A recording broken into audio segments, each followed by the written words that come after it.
Okay, we're live.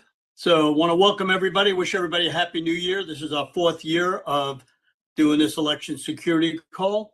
Want to thank Stephen K. Bannon. He's our helper, put us on many times. Want to thank him. We have 50 new podcasters that we're working on. Our first guest today is Garland Favorito.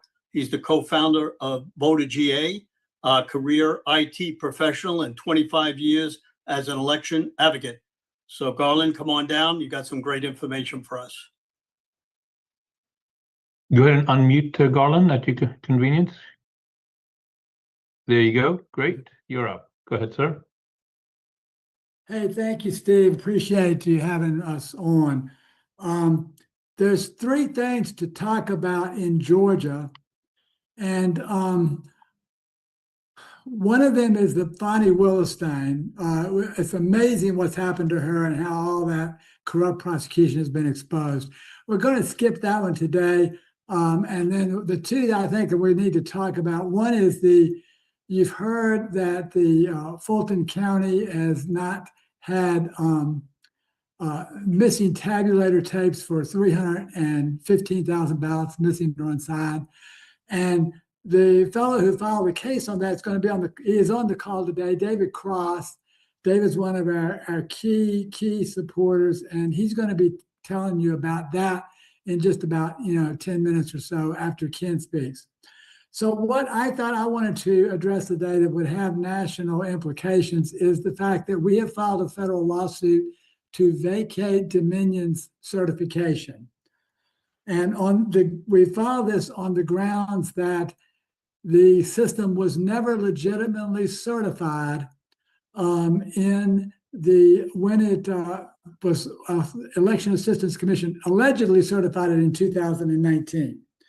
So that never happened. The reason that it's not legitimately certified, and when I say this, I'm talking about our system, Dominion Democracy Suite 5.5, which really applies to all the 5 series. But the problem is it stores encryption keys in clear plain text, and the original guidelines in 2005 guidelines required that encryption keys be stored in a protected module. So that is one of the major things. The other thing is that it was delivered with a hard-coded password, and that does not comply with the 2005 federal guidelines either, under which it was certified. And the Dominion uses that password in scripts. So they're relying on a hard-coded password, and that is a violation of 2005 voting system guidelines. It's just an atrocious practice. But that is how the system was delivered and used, and that's a violation of federal standards under which the AC allegedly certified the system. So those are the two grounds. We had expert witness testimony about a year ago in the case. Many of you know Clay Parikh, and some of you may know Ben Cotton. Clay Parikh literally hacked the system in front of the court, and he's hacked an authenticated copy of a Georgia 2020 election server in court. So this is a whole nother level beyond DEF CON. Having the top expert who has tested 7 different voting systems and worked for the test labs, hack it in court, in a superior court in Georgia, and hack an authenticated copy of the Georgia election server that's absolutely amazing. But that occurred in 2024, late September 30th, and the news media hasn't told you about that. But it's all true. It's up on the voterga.org events tab. You can watch the press conference. You can see the hack. You can go to the press release tab. It'll fill you in on all the details. So that occurred. We filed a petition with the EAC to vacate the certification. The EAC did take it under advisement. We appreciate the fact that they did that. But they said they couldn't act fast enough for us. So we filed an emergency petition to try to get this resolved before the 2026 election. That is where it stands yet. We do not have a hearing date. We were hoping to have a hearing date in January on this. So that's a little bit of the background. Here's another thing that was interesting. We found out that thank you for doing that. Up on the the events tab, it has that a little bit more information about it, and the press release tab. And that is actually the presentation we did. And we did this just the Monday before Christmas. So it's all up there. You can watch it. It's quite amazing. We didn't do the demonstration of the hack, but you can see that if you go back to our January 7th press conference. I don't know that we did that on October 30th, did we? We probably didn't, but our January 7th press conference last year, we did that, 2024. So it's amazing stuff. In addition, Ben Cotton did a forensic analysis of the server. He found that 3,000 program files were modified after it was installed, all without detection. Now, again, this is an authenticated copy of the Georgia 2020 election management server running in a Georgia county. He also found that the system had an uncertified compiler on it. And for those of you who are not technical, a compiler is when it accepts programmer instructions, which are typically English-like instructions. It converts it into machine code that is executable on any of the components, and then it would allow a bad actor to distribute all that information to any component in the county system, and all of that would occur without detection.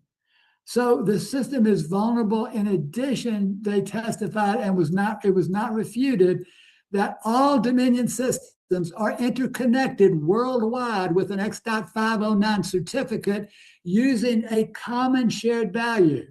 So that common shared value is like having a password that is the same for every single user or admin of any system in the whole world, the entire world of Dominion voting systems, or at least that Democracy Suite system, so in Democracy Suite 5. So that's crazy stuff. It's just totally complete lack of security.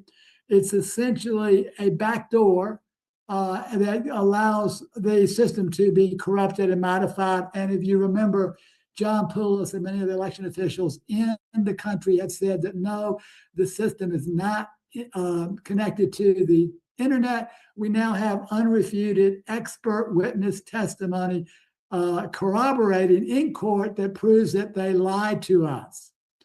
So we're faced with using this system in 2026, and we're trying to do everything we can to get rid of it. That is what we're doing right now. Is one of the things, and I think I'll probably pretty much wrap that up there, Steve. And just want to mention one other thing.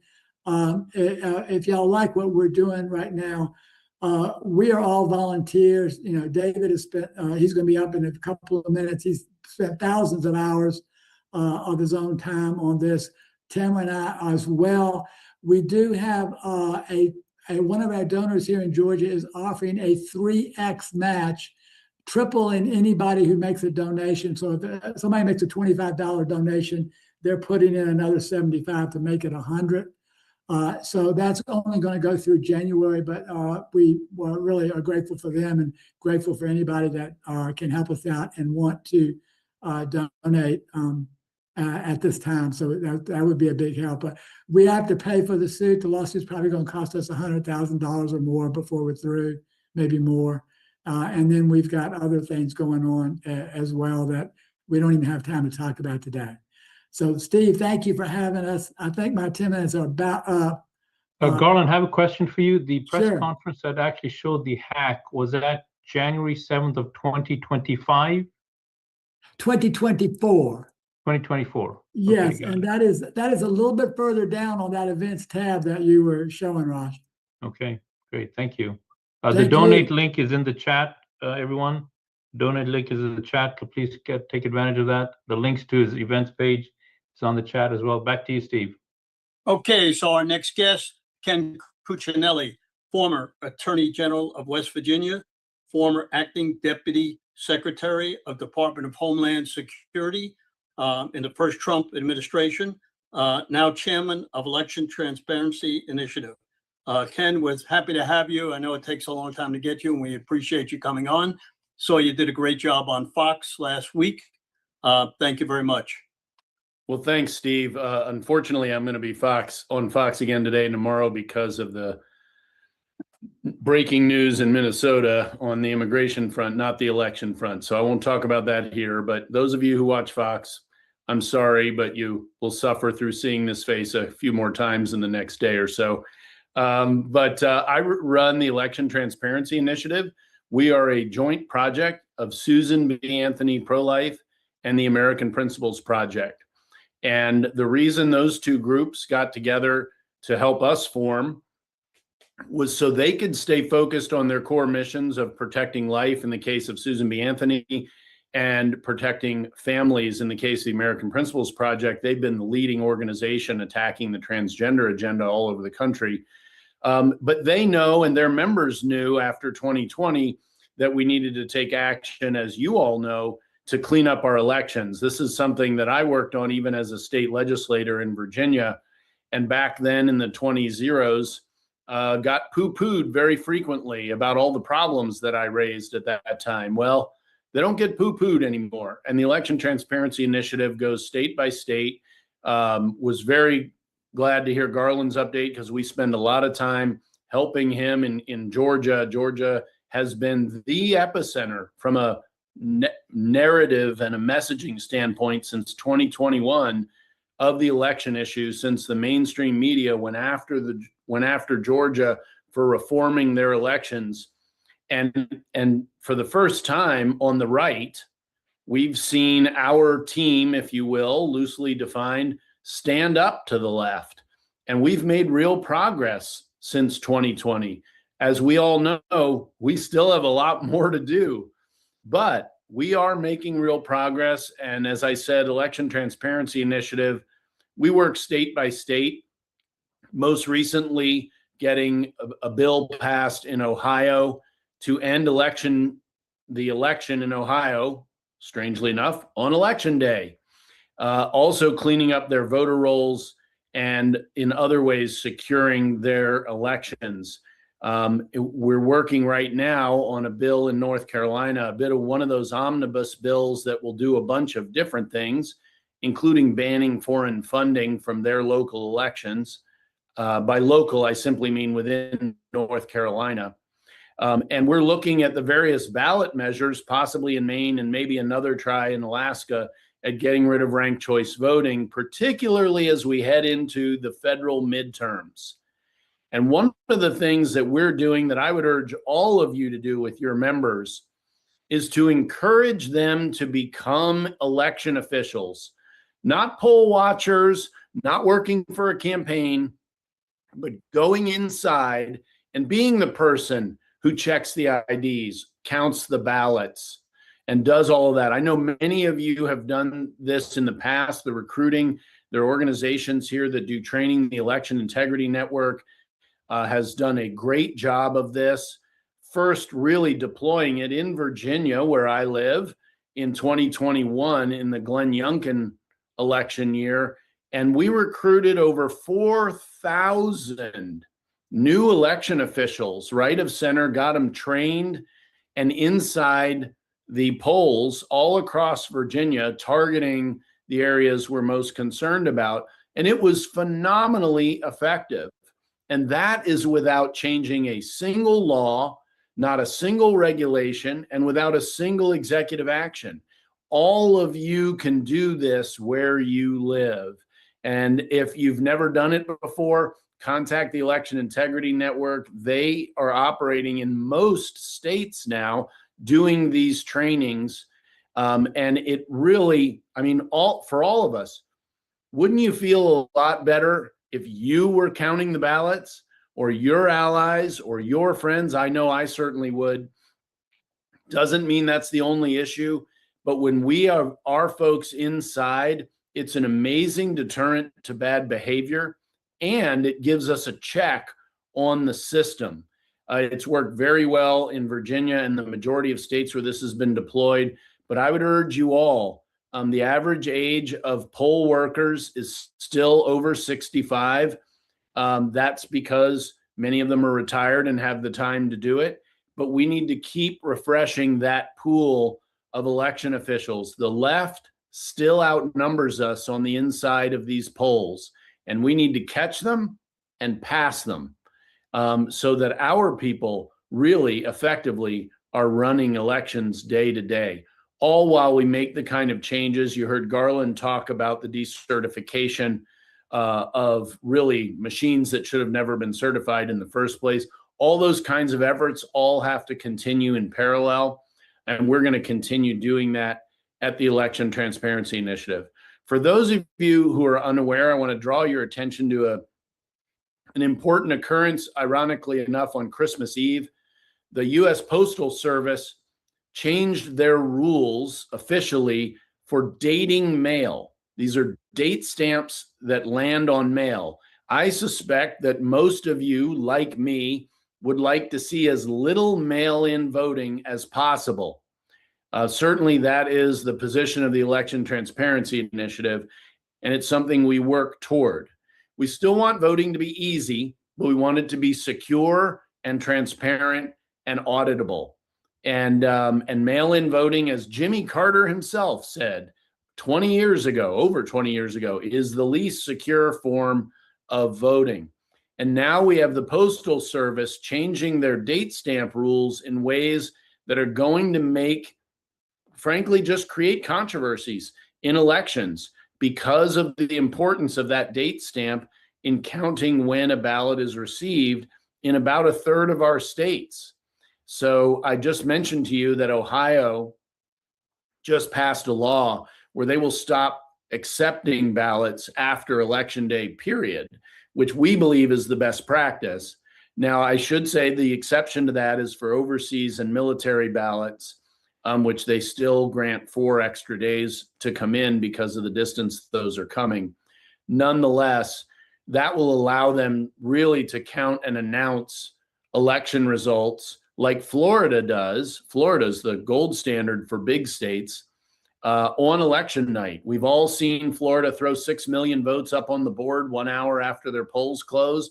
And that's because they've been processing ballots for a week, not counting them, but they prepare them for counting on election day. So on election day, they're able to get their counts up fast, leaving as little time as possible for nefarious behavior, and dramatically increasing the confidence of people in Florida in the count and the outcomes.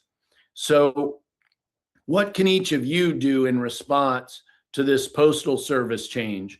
I would urge all of us on the right who believe that mail-in voting is already insecure to be careful not to take an "I told you so" messaging attitude. I would suggest more of a tisk tisk. This is unfortunate, and the post office keeps performing worse and worse, which is statistically true. And we should properly question the credibility of the role of the Postal Service in our elections, and then suggest ways to, it's different from every state, right? Suggest ways to reduce that reliance and to increase in-person voting. Now, one side avenue the other side may try to use is ballot boxes. We all know how unsecure those can be, so we need to be on guard for that. But I would just respectfully suggest that we will make more progress with honey than vinegar in response to this situation. This is going to be a big deal. You're going to hear about it throughout 2026. We may even see political pressure, I'm sure we will, on the post office to make some changes in this respect. I don't know that we need to weigh into that. Nonetheless, it is an acknowledgement, frankly, of the declining quality and reliability of the Postal Service and its participation in elections. So you can follow me on Twitter at Ken Cuccinelli.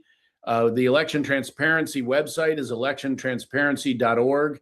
And Steve, I want to say to you and to everybody on here who works so hard all across the country to help improve our elections, that work is never going to end. We're always going to need to be vigilant. We're always going to need to be looking to improve our elections and to recruit new people who believe, as we do, that voting should be easy to do, but cheating should be very hard. Easy to vote, hard to cheat. And that requires secure, transparent, and auditable election systems all across the country.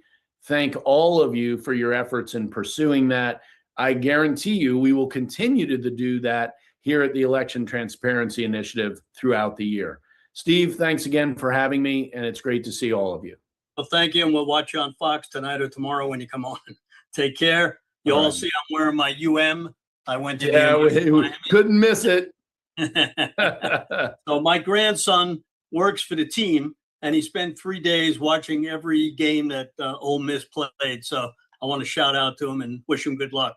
Our next guest is David Cross, a veteran election activist, a financial advisor for 30 years. Dave, you want to come down? And as I'm bringing him on, I'm watching on the side here a TV program where General Flynn is on, and we hope he makes it at 2:30. So I'm going to get together with him and try to see. He's on Human Events right now. So we have TVs all around here just to make sure everybody shows up. So David, you want to come down? You want to unmute him, Raj? Can you guys hear me okay? Okay, you're up. All right. Can you hear me all right? A little bit louder. A little bit louder. I'm going to have to get a little closer then. All right. So for those that don't know me, my name's David Cross. And are you guys having difficulty with the audio? You're good. Got it. Okay. So my background is, I'm a financial advisor. My job is to look for patterns and look for the facts and try to question things. I got involved with Garland Favorito back in 2000 on election night when I noticed that we had a lot of things that were going wrong that just didn't seem to make sense. So we dove into this stuff. Me and Kevin Moncla and Joe Rossi and Narelle Brigden and Mad Liberals and a bunch of other folks piled into this, and we started trying to figure out what happened because there was no investigation that was happening. Most recently, on December 9th, the Georgia State Election Board had a meeting where they called up one of the cases that I had put in back in March of 2022, and it had to do with the fact that we had tabulator tapes for all of the early voting in Fulton County, which was 315,000 votes. None of those tabulator tapes were signed in accordance with Georgia rules and Georgia law. Now, that's not to say that the votes are invalid, but the thing that I asked for was it was time to hold Fulton County responsible for procedural errors. And the naysayers that are out there that Garland and I and others are constantly battling will say it was just a procedural error. It's not that big of a deal. And the reality is that if you were watching your favorite football team play and they had in one quarter, they had 15 personal fouls, you would think that there's maybe something wrong with what's going on with the team or the coach or something else. And that's where we are with Fulton County. Fulton County has egregious errors. So to be perfectly clear, there's a lot of people out there that are saying, Trump only lost Georgia by, like just under 12,000 votes. And this 315,000 negates all that. It doesn't. Okay. What it does is it tells us that Fulton County violated procedures. They took memory cards out of advanced voting machines, took them out, broke the seals, broke Georgia law broke the rules by doing that, took these things down to central processing and printed the tapes out there. You can't do that. All right. So that blew up. And I was kind of taken aback by the fact that there were so many people interested in this thing. But what I can tell you is that we've got a lot more cases that are out there. Me and Kevin Moncla and Joe Rossi and some other folks, we've got a number of other cases that are still outstanding, including falsified transfer forms for both Fulton and Gwinnett, where we have impossible sign-in times. Nobody signed off on the check-in of the ballot, so we've broken chain of custody there. They're reusing tabulators for election day and for advanced voting. We have invalid software that was used. So the state of Georgia contracted that a particular version of software be used on the system with the ability for de minimis changes. And in reality, there were over 1,000 lines of code that were changed in the software, making it that's not de minimis anymore. That's a big deal. We also have something really interesting where on election day in Fulton County, we had Fulton County certified that 59,000 people voted. What's really interesting is that there's video out there, and I've got it on my YouTube channel at GA Ballots, where there's a special meeting that happened in Fulton County where there's an update that says as of about 5 p.m. we had 14,152 people that voted on election day. And that number was confirmed 2 more times by other board members who were scratching their heads and saying, that's a ridiculously low number. Can you confirm it? And it was confirmed again and again. Carter Jones, we actually have a screen grab from his phone where he shows at the end of election day in Fulton County, there were 21,843 people that had voted. So that kind of makes sense between 5 p.m., 14,000 and 21,000 at 7 p.m., not 59,000 that Fulton County says. And again, the naysayers are going to say, you can't prove it. And you know what? You're absolutely right. We can't prove it because we still have not seen the ballots. And that's what Garland has been fighting so hard for. And I've been helping support with that. So the biggest question that I frequently hear is what can I do? What can you do is reach out to your politicians, let them know that you know that our elections are gamed and controlled by crooked politicians, and you hope and pray that the person you're talking to is not in on that game. But the software that's used in these systems have hard-coded passwords that makes it so that if somebody knows the username, which is usually fairly simple to figure out, they can get in with this hard-coded password. If I know that the password is DVS Corp 08 ! Then the bad guys do too. We've even got it on t-shirts, and we're trying to embarrass the Secretary of State of Georgia into changing those things. There's a guy named James Collier that in 1996, he was like the original Garland Favorito. And he was interviewed in 1996. He had been doing election investigation work going back to 1971. And he concluded that the only way to have free and fair elections is to have human counted hand-marked paper ballots. We are echoing that today. It would really be a huge thing if you went to your politicians, whatever state you're in, and tell them we need the same thing. I'm going to share my screen real quickly if I can. Let's see. One moment, let me set you up for screen sharing.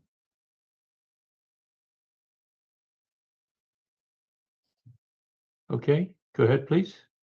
All right. Can you see Elon Musk on the screen? Yes, I can.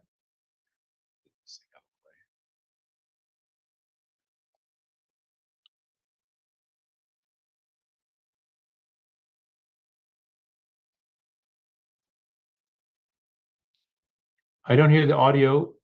Please stop the share, start the share again, and click on share computer audio. Got it. So stop the share.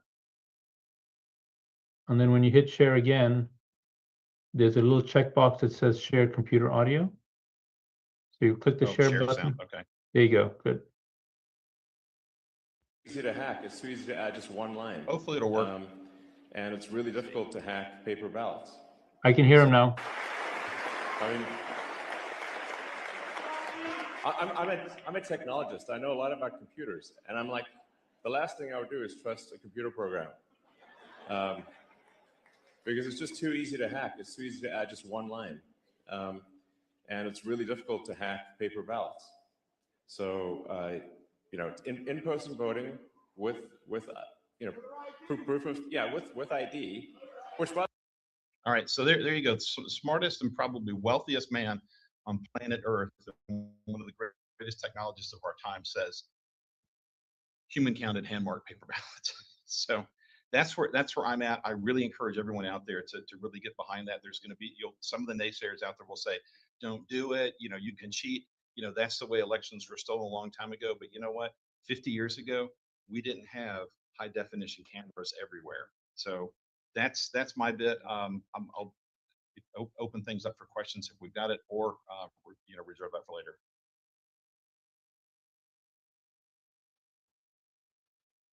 I know you've got General Flynn coming on in just a moment. Go ahead and unmute Steve. Just click the unmute button. There we go. He's just going to get off on, he's on human events. I see him on the right, and Melissa just does. So we'll come up with a couple of things. How about if we run a couple of commercial ads, but let's put this on. We'll talk about this a second until he gets on. Okay, stand by.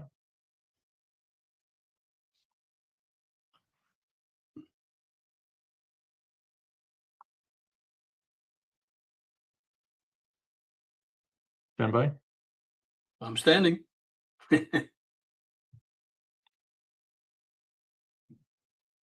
And share screen.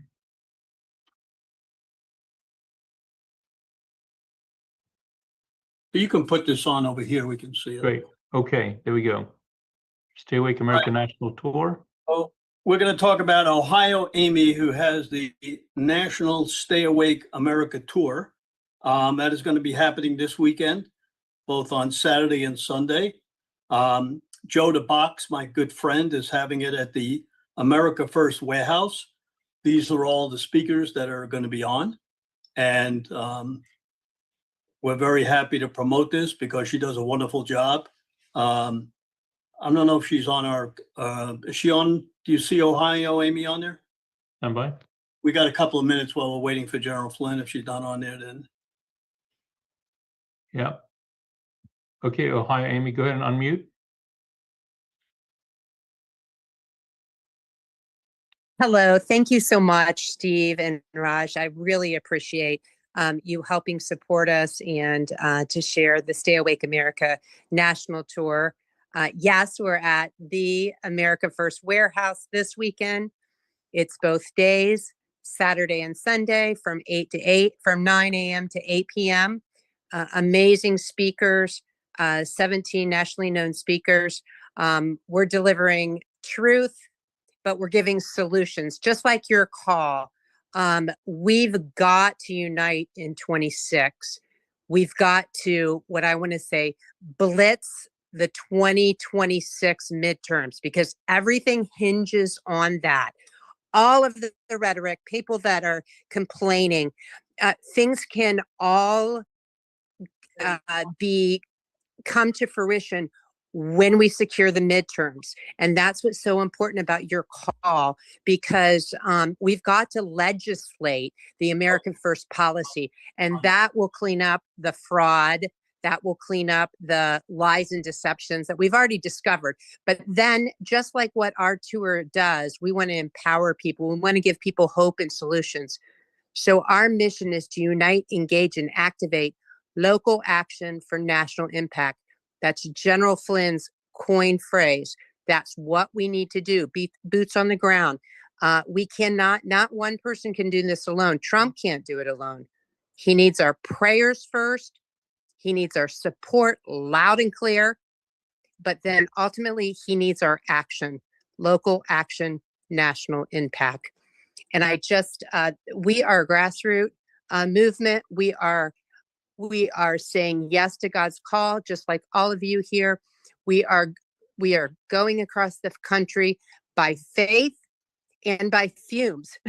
So we all know that we're personally, a lot of us are personally funded this. We're doing the same. So any donations, whether it is coming to our events, spreading the word with our flyers, telling friends and family. This is our 5th city. Last year we got 4. We had 4 Stay Awake America tours, went to 4 different cities, and we're going to go strong this 2026, because it is so important.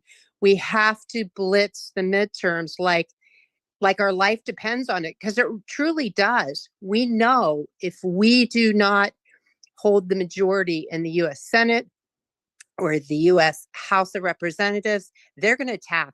They're going to impeach Trump, and they're going to go after all of us. We're domestic terrorists. So we have to put on the full armor of God. We got to do everything legally and lawfully, but we have to participate. It's no longer a spectator sport. Everybody has passions, talents, and purpose that are divinely set. So picking up the phone call, spreading things on social media, actually getting to be, like the gentleman said, to be election workers. We've got to get in this fight, and we've got to have the sense of urgency, like we did with voting Trump into office for the midterms. So thank you very much. You can Thank you go very for much, Amy. details. Please, the website is on the chat. Please make sure you go to the chat. Stay Awake America. Please get your tickets.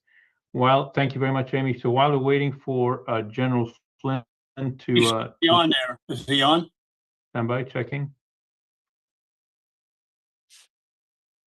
No, Patricia Flynn is on, but not General Flynn. So while we're waiting for General Flynn, Just put on Dr. Corsi. He's ready to go on, and I'll try to get a hold of Flynn and get him on next. copy that. Okay, Dr. Corsi, go ahead and unmute. Okay, I should be unmuted now. Yeah, we can hear you. Go ahead, sir. Well, the announcements I want to make today and with our website, gods5stones.com, there's two things really important developing, and it's all on the plan we have been discussing now for months with Donald Trump prepared to issue an executive order requiring proof of citizenship and voter IDs to vote in the 2026 midterm elections. But you're finding almost daily now, coming out of from within the administration, new evidence of voter fraud. So you've seen with the Fulton County in Georgia, where there's something like 315,000 ballots that were allowed to be counted even though they hadn't been certified. You're seeing in Wisconsin, demands on the voter registration files to be cleaned up of non-voters. And so what we're seeing here is that the stolen elections, the work we've done to show that the algorithms allow multiple votes, millions of votes, thousands in each state to be created of people who are not citizens, but yet get legitimate state IDs and can be used to mail in ballot fraud. Donald Trump has now got the administration constantly releasing information to get the public aware that election fraud by the Democrats is massive. It's not occasional. It's endemic, and it's systemically built into the rules of how elections are conducted, specifically with regards to mail-in ballot requirements and not requiring voter IDs. This also ties into what you're finding out about the corruption in the Somali communities with the use of welfare money that's being used, for child care. There's no child care going on. The stealing of government money. Stories came out today about George Soros and other billionaires on the left who are pumping money into anti-American NGOs, including for voter fraud. So there's a major public relations campaign going on, engineered by the White House, that is getting the public inundated with the idea that voter fraud is as endemic as welfare fraud and the other kinds of money fraud that we're seeing exposed for the Democratic Party in general. That's number one. Secondly, Trump in the retreat that he was at this week with the Republican GOP emphasized that he wants to get this SAVE Act, S-A-V-E, which will require voter IDs. It was passed in the House, but did not get through the Senate. Trump wants it brought through the Senate again. Going to make a major pressure to get a law passed that will require voter ID. And if that doesn't work, can't get the law passed, then it'll be done by executive order. But if a law can be passed, it'll have a lot more legitimacy and it'll be a lot harder for the states to evade. And additionally, the administration is putting into place the ability to investigate blue states for fraud and other kinds of illegal activity. Governor Newsom was just put under notice that California, and he in particular, are now under criminal investigation. You're seeing Wall in Minnesota also under the same kind of scrutiny. And Mondami is under scrutiny and been told that he will and his people will be investigated for criminal violations if they begin taking away federal rights of New York citizens. So the campaign is unfolding for Donald Trump to gain control of the 2026 midterm elections, even if he has to do it by executive order. And the campaign is a multi-phase campaign of getting the information out in a constant fashion. Every day, more information released about voter fraud. And I see Jefferson Davis is here. Jefferson Davis in Wisconsin has done a major role in this. Jefferson can report on it. I've been working with Wisconsin. Wisconsin has been phenomenal in getting the attention of the Justice Department behind the scenes. And again, the work is not immediately apparent to the public, but the Wisconsin Election Board is under tremendous pressure, and tremendous pressure even to be investigated criminally, which will be next if the states refuse to comply with these new rules coming down. So I'm seeing that this group and the pressure done on, and thank you, Steve, for continuing these, the pressure on voter integrity, it's going to be the front and center issue of 2026, along with exposing and getting rid of the corruption that has become endemic to a Democratic Party that is largely going communist, if not outright treasonous in its resistance to the United States and our laws.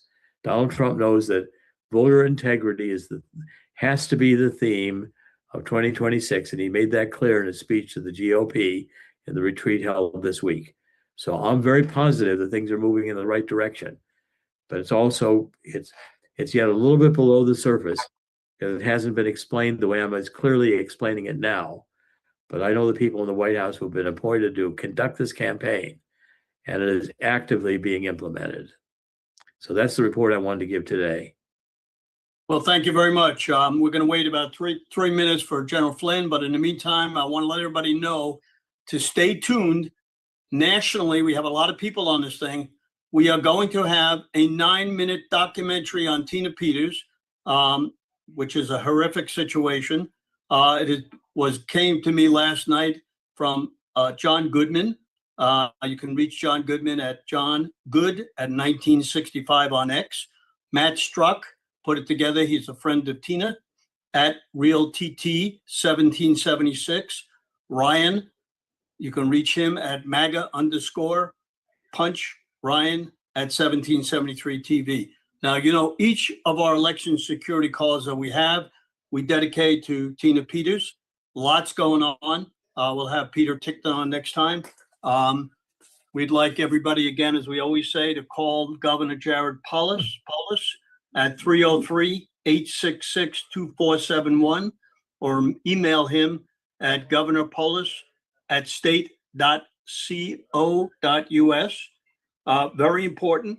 Lots is happening. We've probably had 100,000 people call. Thanks to Corsi and Tickton. We got a pardon from the President of the United States. Hopefully he sends the troops in to get her out of there like he did in Venezuela. But we'll have to. Steve, just to let you know, General Flynn is in queue. He's on call right now. And one last thing, if I could, Steve, add is, you know, the Supreme Court this past week also went back to the Orville Faubus case and Jack Kennedy sending in the troops during the segregation movement to say that, you know, the president has the authority to send in the Marines. He might not have the authority to send in the National Guard, but he has the authority to send in the Marines. And states that don't want to comply with what's coming down for voter integrity rules, either for the SAFE Act or executive order, Donald Trump now has the authority to go into those states and take over the election. Okay, very good. Next on, we're going to have General Michael Flynn, 33 years in the Army, national security expert in just about everything. He is on every program under the sun. We're so happy to have him on and him honoring us to come on because everybody wants him. I get many, many calls to have him speak at every event. I wish he could clone himself and get us about 100 of him. So my good friend, General Flynn, thank you so much for coming on, and come on down, unmute him. Yeah, good. Thanks, Steve. Can you hear me? Give me a thumbs up. Everything yeah, is- perfect. Beautiful, beautiful. You look good, too. Yeah, You you're look wearing. Thank you. Yeah, you're wearing the wrong hat, but that's okay. Listen, Hey, let me just put a couple of comments here. First, I caught like the last 5 minutes of Jerome Corsi's dialogue there. I mean, just right on the money. And going forward for the elections, which is really, Steve, you brought together a body of people really to focus on elections. And, and I use that phrase, local action, national impact, the precinct strategy, all this kind of stuff at the local level, which is still really where the proverbial rubber meets the road in this country for the protection of our constitutional and our way of life. It's got to be done by every single citizen. And I think that's one of the things that you have been able to champion. I do think that for the 2026 election, and I do know things that have been put in front of the president on the elections and what we learned from the 2020 election. So I have a lot more insight, I guess, that the president is probably going to have to make, as Jerome was highlighting there, he's probably going to have to make some national security level decisions, right? It's probably going to be on the order of maybe even a national emergency to run, if we're going to run our federal elections using very basic capabilities, no mail-in ballots, not voter ID, all the kinds of things that we now have learned and we've said will only result in a fair outcome. He's probably not going to get the support. He may not even get the support of states run by Republicans. I mean, the state of Mississippi just a couple of months ago just invested another $200 million in machines. So, and we know for a fact, I'm not, there's not conspiratorial theory BS any longer. We know for a fact, because we now learned it, and President Trump is aware that the Chinese, in coordination with the Venezuelans and other countries, but specifically the Chinese, were directly involved in fraudulent behavior to undermine the 2020 election. We know that for a fact. That information will come out in greater receipts here in the near future. Now, let me just shift a little bit to talk about something I think is vitally important for the audience that you have brought together. And I call these people that are on here, and I'm only looking at 7 or 8. I went through while Jerome was talking. I went through to kind of see who was on. But the body of people that you have brought together, I see all of us as a body of leaders in some form or fashion. Leaders in our communities, leaders in different movements, leaders at state level, people that have been involved in a lot of different things over the years to try to stand up and do the right thing for our country. So I think that this forum, Steve, is going to be one of the most important forums as we go forward to when an emergency occurs or when things begin to happen. Where do I go to find out what the heck is going on? The reason why I'm running late here, because I just did half of Jack Posovic's show because of the breaking news up in Minneapolis. And of course, the breaking news in the North Atlantic with the seizure of the Russian vessel. For those that don't know, the woman up in Minneapolis that tried to run over an ICE official, she was shot, and now it's being reported that she has in fact died. The location where this incident occurred is about a block and a half, 2 blocks from where the Floyd Brown incident occurred in Minneapolis. So remember, the Floyd Brown incident resulted in the summer of 2020 riots, where I think it was 34 law enforcement officers were murdered. Maybe I think it was somewhere between $15 and $20 billion of damage done to property. So I don't know what the result is going to be, but the mayor of Minneapolis put out a statement the other day that essentially was inciting people. So I'm telling you guys this. We all saw what just happened in Venezuela. Venezuela is not moving in the direction just yet. I mean, let's pray that the administration's plan for post Maduro is structured and organized and well executed, but nothing ever goes according to plan. the seizure of the Russian flag vessel in the North Atlantic, well, we have to look at Russia as a great power, as a nuclear power, as a nation that will have a response. Elements in the Duma are already calling for a response, okay? So the Duma is the Russian version of our Congress. So there is a lot at stake here. And what we need, and Steve, you have brought this body together, because now, you know, we now talk typically about elections, but there may be times where we bring people together because the spider web effect of what you have created is extraordinary, is immense, is so broad, and we can put tentacles out there all over this country. And I know that there's even people that come into here from overseas. I did a show earlier today after the seizure of the vessel with Italy, because there's a lot of people that are upset about the direction that France, Germany, and Great Britain, the United Kingdom, their presidents, Macron and Sturms today, last 24 hours said, we're basically going to send troops to Ukraine, you know, as part of some ceasefire or part of some peace agreement. Well, the seizure of a Russian vessel could actually impact the outcome of any kind of peace talks with Putin, and it could also affect what's going on in Venezuela. So things matter. They connect. Dots connect. It's not just what we're trying to do here to fix our elections and have a fair election, so we can kind of go, okay, best person wins. Fair election, you know, better ideas. We are now in a place where we have a different set of ideologies in this country. And the communist ideology, the Islamist ideology that has partnered together is a very radical set of ideas. And for now, they're working together. They have not always worked together in the past against essentially capitalism and constitutionalism, and to a degree nationalism, right? With nationalism is the belief in your nation. You know, it's not like the left will name call everybody that says I'm a nationalist, that now you're a Nazi, right? You're a fascist. No, that's a form of socialism. So, you know, without getting academic here about, you know, all of these kinds of ideologies and the framework that we are involved in, we are facing a time in this country that our country is at risk. It is at risk. And, you know, I know that there's a lot of people on here that have kids, grandkids. I have both those. And I've, you know, heard today from a couple of other people from overseas that are concerned. And what we need, though, is because we have a very difficult time trusting our media.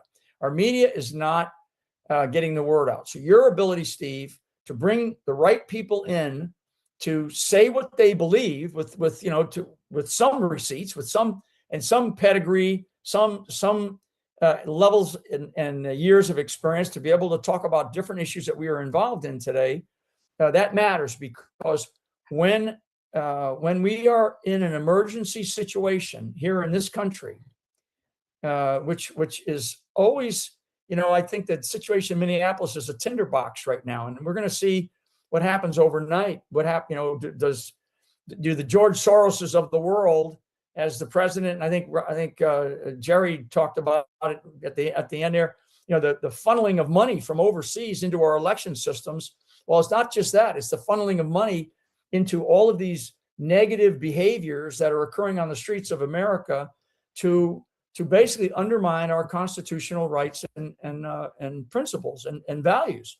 So when it's time, you know, it's not just this routine thing that you have set up, which is really exceptional. And in the military, we use a phrase, and it's very important for everybody to understand: the best units do the routine things routinely. The best people do the routine things routinely. The best athletes do the routine things routinely, meaning that they do the basics really well. You have created an organization here to do this really well. We get the word out. We are able to, you know, ready, break, and we move off to our own little sub networks to get the word out and get people engaged and get the American people, you know, out on the streets and the things that we need to be able to do. That's what I want this forum to be prepared to do, because we're always going to talk about elections. We're always going to talk about, you know, the kinds of things that are going on, you know, the issues with Tina Peters. I'll throw that in. I think that's a great thing that you have been doing. You've been a big champion for her. But we have to be prepared to get the word out in a different way, not just through audiences listening to a war room or you know one of these podcasters out there. But this organization that I'm speaking to right now, I see it as a grassroots organization that is nationwide, has a large audience, it certainly is international, and has an ability to bring people in, and the right type of people, and get the word out on specific issues. And so I'll come to a wrap here, Steve, and just say thank you for everything that you're doing. Appreciate your patience with me and getting me back on. I will do that as much as I can, and I want you to know that to the people that are on here, I want you to know, don't discount your importance when you hit end, when you hit leave this group. Don't discount your importance out into the networks that you have, the email groups, the text groups, you know, your own audiences and your own communities. We have got to keep getting the word out, and it worked getting us into 2024. It will work getting us into 2026. The president of the United States knows it.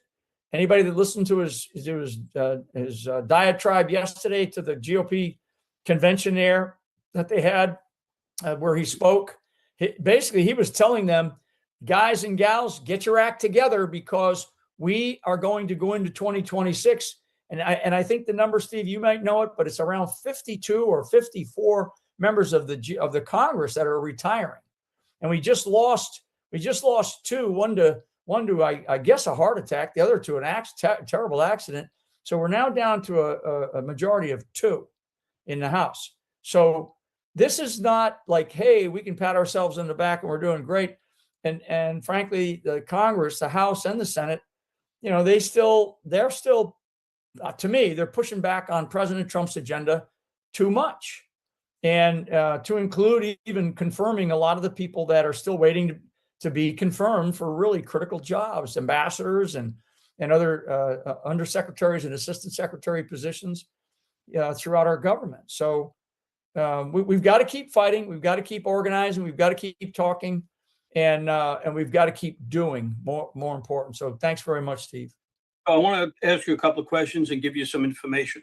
Number one, you don't realize what you did to help us. You gave us maybe 500 podcasters, and a lot of those podcasters are restreaming this today. Over 100 are restreaming today. Many of them have not responded. So I'm going to talk to you on the side, because you want to spread this, I want to spread this. And there's 2 things we got to do.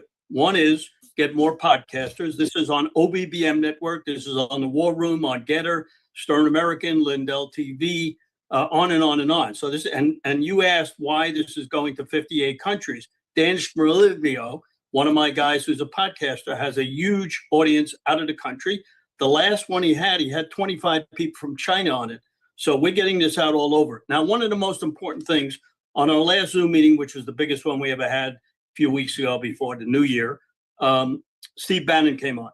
And I asked him a question, which I want to ask you, because I've asked many people this, and you can understand how important this is.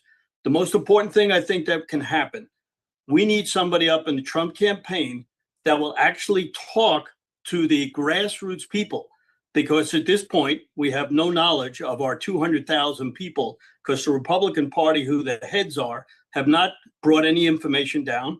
The Democrats stole our precinct strategy. They got a big thing out going to 100,000 people, and nobody is responding. So we need somebody that I could talk to, or Cleta Mitchell, or whoever, or a group of us can talk to the Trump campaign to have him tell us what to do, because that's so important. So we do have tons and tons of people on. And I want to thank you for your help, and any podcaster that you know that could stream this. Now, Steve Bannon is the biggest help. Stephen K. Bannon has helped us, gets me on to promote this. He puts us on the War Room. He puts us on Getter. That's how important this is, because you said, look at how many people this is going to. So when you come out with a message, you're talking to 7 million people.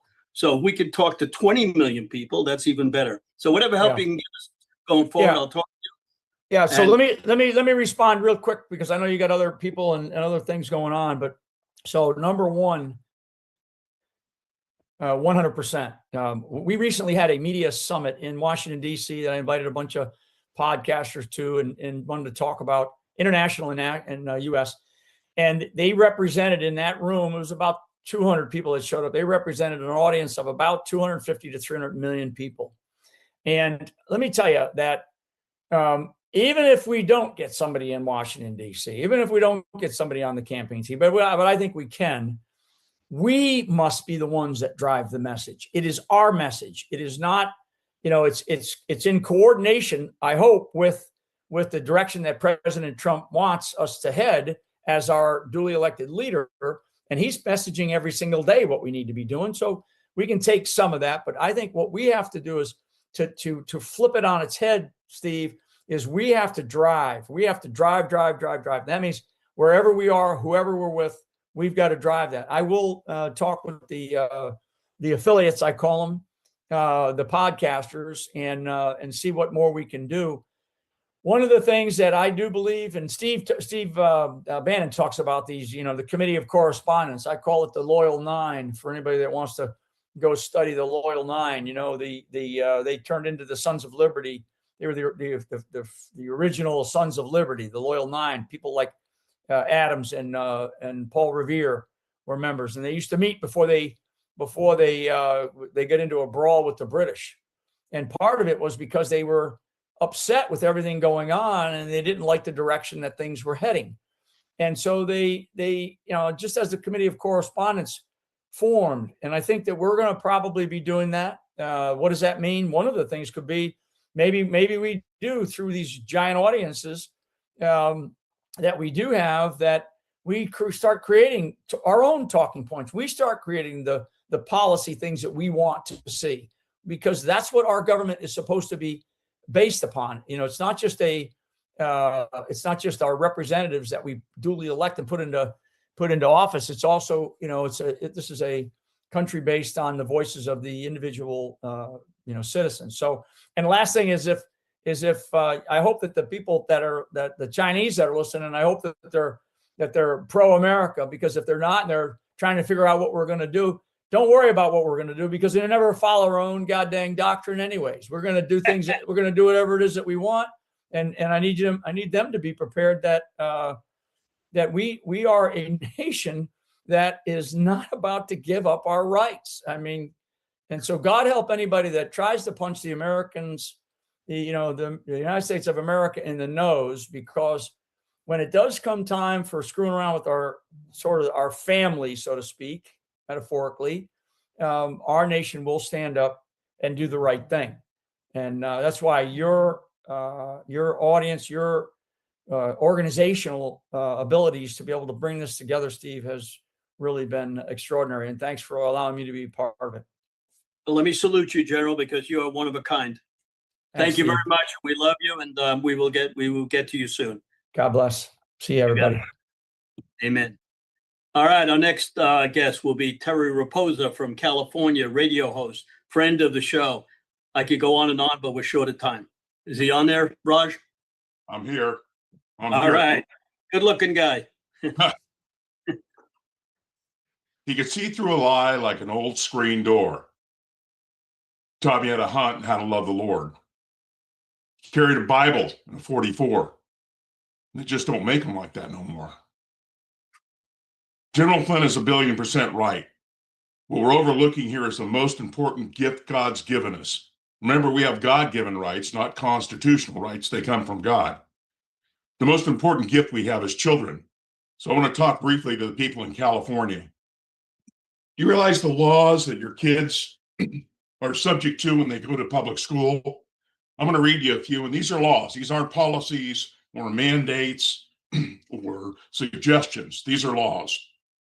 1999 Assembly Bill 537 permits teachers and students to openly proclaim and display their homosexuality, bisexuality, and transsexuality. That's a law. 2003 Senate Bill 71 New sexual standards teaches children in grades 5 through 12 that any consensual sexual behavior is safe as long as you protect yourself with a condom. Teaches that homosexuality and bisexuality and transsexuality are normal. 2007, almost 20 years ago. AB 394 promotes transsexuality, bisexuality, and homosexuality, indoctrination of students, parents, and teachers via anti-harassment. Remember, we were all hearing about bullying? Materials including all sexual lifestyles being positively portrayed to students from kindergarten, 5 years old, to 12. 2007. Senate Bill 82 creates morality-free zones in public schools, pre-kindergarten, and public universities. Now we get into some really juicy ones here.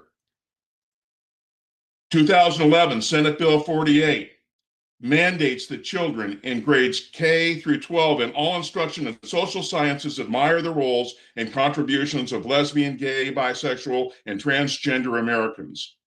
California public schools must implement the requirements through supplemental materials, i.e. homosexual biographies, classroom discussions, essays, and other homework and outside speakers such as drag queen story time. That's your school system. Those are laws. No executive order can take those away, only a referendum, only a vote of the people. Here's one that probably is the most, this one probably is the most important for right now. 2007, Senate Bill 777 prohibits all school instruction from promoting a discriminatory bias against homosexuality, bisexuality, and transsexuality to students as young as 5 years old. Children are to be taught that gender is a matter of choice. Remember how Joe can be Josephine now and go take a shower with your granddaughter? That's what's going on here. And here's the one that sealed it. Assembly Bill 1266, done in 2013. Requires all K through 12 public schools to permit biological boys and girls restrooms, showers, clubs, and sports teams, and biological girls and boys restrooms, showers, clubs, and sports teams. The right to violate these sexual boundaries is based solely on the self-declaration of a different gender identity. A student shall be permitted to participate in sex-segregated school programs and activities, including athletic teams and competitions, and use the facilities consistent with his or her gender identity, irrespective of the gender listed on the student's records. And we're talking about voter integrity, which we should. Now, what has this got to do with it? It's got to do with the fact that California is so heavily Democrat in their assembly and in their Senate that there really isn't a lot we can do with it.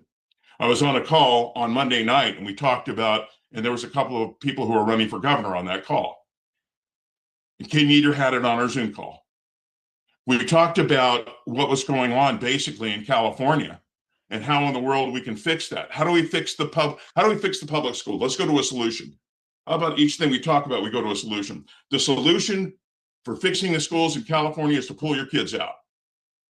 You can go to publicschoolexit.com. Dran Reese, wonderful lady. Publicschoolexit.com. People say, well, what about the single moms? This organization helps them. Publicschoolexit.com, and I will put that in the chat room. The other thing we have to look at is that with the Democrat majority, I love what Dr. Corsi said. Do you really think that Newsom's going to comply? I don't care. The executive order doesn't have jurisdiction over law in California. I'll say that again. The president executive orders doesn't have jurisdiction over law in California. If the president wanted to change the laws I just read you, he can't. Do we want him to? Hell yeah. Do we love the president? Hell yeah. But let's get down to reality, what we can really do. Get your school kids out. Now, there was a discussion that General Flynn was talking about. A good friend of mine, his name was Congressman Doug Lamoff, a very good friend. And we'd known each other forever. I knew him since before he ran for assembly in the state of California. He passed away 2 days ago. He was fighting for the kids. He was fighting in Congress. And to go to what we're talking about here, which is voter integrity, he also was fighting in Congress so Congress would enact Article 1, Section 4 of the United States Constitution, where in fact Congress does have the power, as I think somebody mentioned, might have been Dr. Corsi, does have the power to eliminate machines, give a same-day voting, declare it a holiday, the whole thing. And we had Congressman Doug LaMalfa, on our radio program for an hour. No breaks, no commercials. And we were talking, and I said, well, how come Congress, how come your colleagues in the House of Representatives and in the Senate don't just say, hey, we're getting rid of all this stuff. We got people talking on Zooms. We have people that are spending millions of dollars doing this. We have, frankly, people that are making millions of dollars doing this. Why don't you just do that? And you know what he said? And we have it on the record. I sent the radio show to Steve, and I've sent it to a lot of people on this call. He simply said, we can't get the votes. So I said, are you saying that the Republicans will vote with Congress, or vote in Congress and with the Democrats to keep control and keep these machines, et cetera? He said, yeah, sometimes they do. See, the fight is a lot different. First of all, we got to save our kids. First of all, we got to save the kids. Second of all, yeah, it sounds fine and dandy to do this and do that and give them data. They don't really give a damn. They just don't care about the data. They don't care about what you give them. They like it the way it is. Think about this. Why would you change the machines if you got elected? This isn't hard, okay? None of this is rocket science. The understanding of where we have to go, we have to push Congress and push our state legislature. We have to go after them. How do we do it? We don't comply. In fact, we don't submit. You don't comply with maybe a traffic law, but you don't submit to tyranny. See through a lie like an old screen door. Taught me how to hunt, how to love the Lord. Carried a Bible in a 44. They just don't make them like that no more. It's time to stand up. People don't like what you're saying, and they get their underwear in a knot. That's not what dads do. That's not what men do. We got a lot of mama bears. We need some papa bears out there.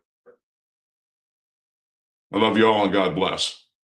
Thank you very much, Terry. Appreciate it. You're a great guy. We appreciate everything you do. Next presenter is Gary Meyers. Today, we're happy to have him.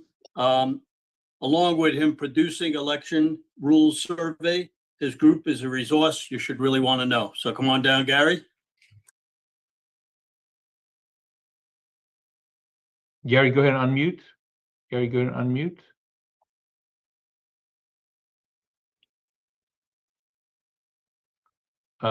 Gary, go ahead. There you go. Great. Go ahead. Thank you, Steve. It's always a pleasure to speak to patriots. And much, the people in this group are not alone. Much like the reference, they know not what they do. This group is doing so much good, of which you may not be aware. What you are doing goes way, way beyond cleaning up and winning elections in the U.S. Your work on election integrity is profoundly impacting the entire world, and the world is in fact watching. Steve asked me today to put some context to the great election work of all of you. The United States truly is the shining light on the hill. If we fall as a democracy, our Constitution will fall, as will our Bill of Rights. The rule of law will all die, and with it, the light of Western civilization as we know it. To put my company into context, in 1982, the Meyers Report started as a nationally syndicated newspaper column, which appeared in papers from Maine to Hawaii, from Alaska to Barbados, and in nearly every major city in the U.S. Along the way, we established a collection of experts with hands-on, real work expertise in their areas. We have no theoretical academics in the group at all. We now have experts in over 29 countries with expertise on another 20 or so more countries. A good number of the election integrity community people are among our members. It is this group that produced our national and international elections rules survey, which has been seen in and looked at by people in over 20 states and is making an impact domestically. It is this group that in late 2024 made 177 forecasts on the economy, election results, and geopolitical events to occur in 2025 and 2026. Of the 161 measurable forecasts so far, the group has an accuracy rate of 93.2%, which is verified by dozens of quality people, including members, again, of the election integrity community, and is posted on the internet. The accuracy is very real because it was put together by more than 24 experts from around the world, including people like some of those here. As for the context of your work, it can be seen in the UK, where Keir Starmer has canceled 63 municipal elections scheduled for 2026 and are now moved to 2027. For a significant number of these communities, this is the second year in a row where the UK's prime minister canceled elections. Can you imagine if President Trump did this, if he tried it? Wouldn't work. The UK just took away a citizen's right to a trial by jury of his peers if the crime would carry a penalty of 3 years or less in prison. In the UK, you can get arrested for things which you post online, with over 12,000 people getting arrested in 2023. In the UK, you can be arrested for what you are thinking. In separate incidents, Isabel Von Spruce, Adam Smith Connor, and Rosa Laylor are among the people who were arrested separately for silently praying near abortion clinics. They themselves had no signs, no identification. They were silently standing. They were arrested only when a policeman asked them what they were silently praying about. They were arrested for what they were thinking. By the way, we do have a contingent of our people at the London School of Economics, which keeps us posted on what's happening in the UK. There are other countries with attacks on free speech as well, including Canada, Australia, Germany, and various other EU nations, and now they're rebelling in Iran. Most of these countries are having demonstrations based upon what we are doing here in election integrity, on Charlie Kirk and his movement, and the election and actions of President Donald Trump. The evil is out there, but so are the good works. In the end, election integrity in the United States is the backbone of freedom in the world and the preservation of Western civilization. Last Sunday, we had a roundtable in our group on Venezuela and what was unfolding. Our panel included a Mexican-American investment firm owner with offices in Mexico and 9 South American countries. He had his ear to the ground. A military veteran and now contractor who deals in psyops and counterinsurgency. A former diplomat for 4 presidents. A military intelligence expert, and a 4-term congressman and we were dealing with what was going on and what it meant. They gave us the real-time context. The U.S. action in Venezuela actually began in March of 2020, more than 5 years ago.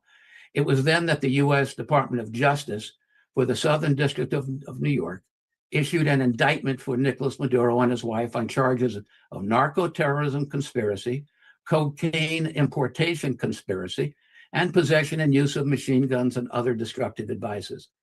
Remember, Maduro was not an elected president of Venezuela. International bodies and multiple nations, even left-leaning countries such as Brazil, Colombia, and Mexico, all said Maduro lost and recognized his opponent, Edmundo Gonzalez, as the victor. Maduro, because of his ties to the drug cartel, seized power.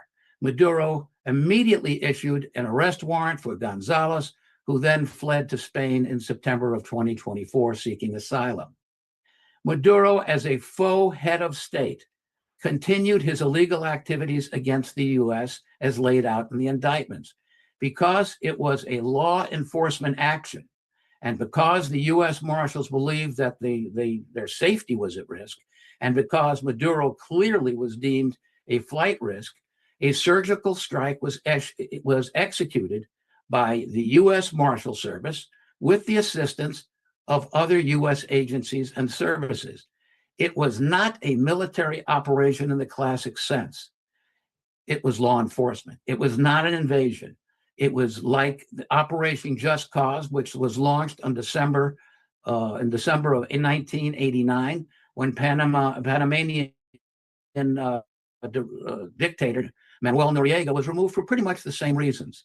There are those who would say that we did wrong and that Maduro should be freed. Here's where I disagree, and I think you would agree as well. You can only consider that we may not have done right if you first disregard the rule of law, and then you completely disregard the will of the people of Venezuela.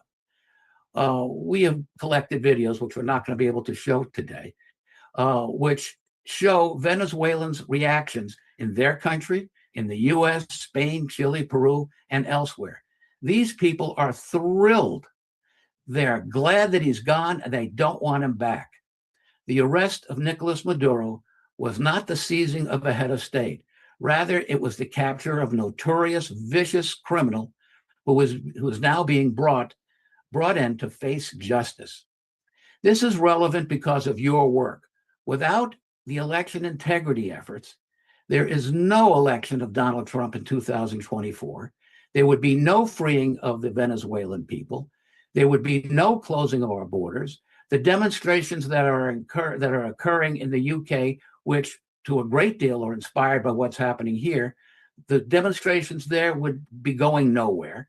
There would be no demonstrations in places like Bulgaria, which is now demonstrating for their freedoms and against their government corruption. And certainly the people of Iran might not be rebelling, and they certainly would not be asking for President Trump's help. In addition, half a dozen wars would still be raging. The Somali fraud scandals in Minnesota, Ohio, and Maine and other states would still be going on. Now, here's an interesting outlier. The West Cape region of South Africa is seeking to leave South Africa. And because of what happened in part in Venezuela, they are now looking at the possibility of becoming a protectorate of the US like Guam. And the list goes on and on. It may not seem like it at first blush, but the work of people like Steve Bannon, Steve Bannon, Steve Stern, Mike Flynn, and people like who are on this call is actually saving the world. Thank you. Thank you very much. We just got some text from Ray Furzer from England. Want to thank Tina Celine, my good friend from California, who texted me and said this was the best election security call we have. We try to make them better each time. And we're moving on to our next guest, who will be talking a little about precinct strategy, which I'll be on later this week on Steve Bannon talking about this, because the Democrats have stole Dan Schultz's precinct strategy and are using it. And that's why I wanted to speak to President Trump, to be able to get him to talk about precinct strategy, which he endorsed, and try to get more people involved. We have 400,000 slots, 200,000 people involved. We need 400,000 people involved. We are going to lose the 2026 election unless people step up. The Democrats are registering people left and right. The Republicans seem to be asleep right now. And how do I know that? Because I talk to a lot of people all over the country on a continual basis. Our next guest, who is Jonathan Broadbent, who is a contributor on precinct strategy and a founder of unwoke.academy. He works round the clock on the precinct strategy with Dan Schultz. We want to thank him very much for coming on today. Jonathan? Happy to be back on. Thanks for having me, Steve. Yeah, if you recognize my voice, it may be because for the past 2.5 years, Dan Schultz and I have been talking precinct strategy on the platform X. I am going to break one of my cardinal rules. I made some notes of things that I wanted to cover just to quickly hit the high notes on precinct strategy and the importance. Steve, thank you, by the way, you stole a couple of my bullet points. But I'm actually going to break with my protocol and read a couple of the comments that have been showing up in this Zoom. I'm going to call out a few specifically. I'm reading the conversation. Keep it up, by the way. This is a great conversation. I'm in Palm Beach County. President Trump is surrounded by rhinos. We are going to lose District 87. Somebody else posted, the RNC is silent on election integrity because the RPOF here in Florida somebody wrote, the RNC and DNC both work for the same bosses. There are an array of different comments here that are in the same line, and I will post those on my follow-up Substack and posts pursuant to this. I'm going to ask each and every one of those people, are you a voting member of the Republican Party? Because if you're not, you need to become one. That's what precinct strategy is. And I'm going to switch back to my notes just to hit a couple of high notes and emphasize the importance. The precinct strategy, as Steve pointed out, was endorsed by President Trump in 2023. It was February of 2023. Unfortunately, since then, he's been fairly mute on the subject. I'd love to get him back to talking about it because it's fundamental. It's the way that we win. If you're at all like me, you recognize that we are in a spiritual battle. But even if you don't, you're going to recognize, or I'm sure that you'll agree, that we are in a political war. We can't win a political war if we don't have boot soldiers, if we don't have people on the ground. We need to build an army. We need to give President Trump a party. And by precinct strategy, which is basically, it's just basic civics. It's going back to what works in American government. And oddly enough, it seems to me that everyone except patriotic Americans seems to understand civics and how our system of government works. What's with all these different outside enemy agents coming into the United States and doing government better than we do? Well, precinct strategy brings us back to that. Dan Schultz started it as a website and a concept about 16 years ago, but he'll be quick to point out that it's not some new invention. He just put a name to basic civics. It's getting involved at the local level to reclaim our government from within. And I'm just going to high level hit the high notes by saying the following. We don't have time to build another party. So if that's somewhere in your mind, thinking about a MAGA party or MAHA or Patriot Party, I think even Elon Musk quickly gave up on that, recognizing it's going to take 20 plus years to build a legitimate political party when we have one that's readily available. We have a Republican Party that right now is at about half strength. And of the people that are in the party, about half of them are some form of tepid, squishy, milquetoast, uniparty, rhino, whatever you want to call them. They're ineffective. That is ripe for the picking. If we can get the right people into those positions, we can overrun the rhinos within the Republican Party and give an actual party to Donald Trump. That clears the path for everything that we're talking about today. When people are frustrated because they're taking this evidence to their elected representatives and their representatives shrug and say, well, we don't have the votes. And I'm referencing the comments made about California. How do you get the votes? Precinct strategy. Precinct strategy is the method and technique that will put good America First constitutional conservatives throughout the Republican Party, build that base, and then do a multitude of different things. We control endorsements then, which is gold for elected officials. We then choose who gets into office, and once somebody's in office, we can hold them accountable. We replace them by precinct strategy and controlling the vote within the Republican Party. When people talk about primaries, and that comes up all the time, let's primary that person. And every time I see that posted online, I ask the question, how? How do you plan on primarying? If your local Republican Party and your state Republican Party are overrun by rhinos, if they control the endorsements, they're going to control the primary elections. They will get their milquetoast, uniparty, squishy, their swampy back into office. But when we take over with precinct strategy and control the Republican Party, giving voice and vote back to we the people, we then control the endorsements. Then we get people in office who make the right choices on things like election integrity. Precinct Strategy is a website. It's precinctstrategy.com. If you happen to be in Ohio, two things. The first is Ohio has a separate dedicated website. It's ohioprecinctstrategy.org. The second thing to know in Ohio, or anybody who cares about the United States, is we are battling in Ohio for General Flynn endorsed Marcel Sturbich for Secretary of State. Please do what you can to get the word out about Marcel Sturbich. General Flynn met with and has personally endorsed Marcel Sturvich, including a bunch of others. He is an outsider trying to make a break in, and he has sworn to election integrity. He's actually worked on it in the state of Ohio, passing a number of bills encouraging election integrity. He's a good friend of mine. Please do follow Marcel Sturvich wherever you are and help get the word out.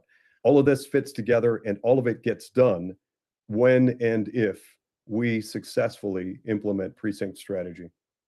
Thanks, Steve. Thank you. You appreciate it. As you know, we support precinct strategy. I worked 4 years with you and Dan. Going to get we got a few minutes. I want to talk about a couple of different things. First, anybody has any suggestions? Raj, if you're there, put this up on the screen. Go to stern1054@gmail.com. Yeah, it's up. All right, if you have a podcast that you want to share with us, please do that. Want to thank Ann Vandersteel, who's streaming this, has about 2,000 people watching. Our next election security call is going to be a huge one, somewhere at the end of January. Jovan Pulitzer is going to do an hour training program. It'll probably last from 1 o'clock to 4. We'll let you know as soon as we can.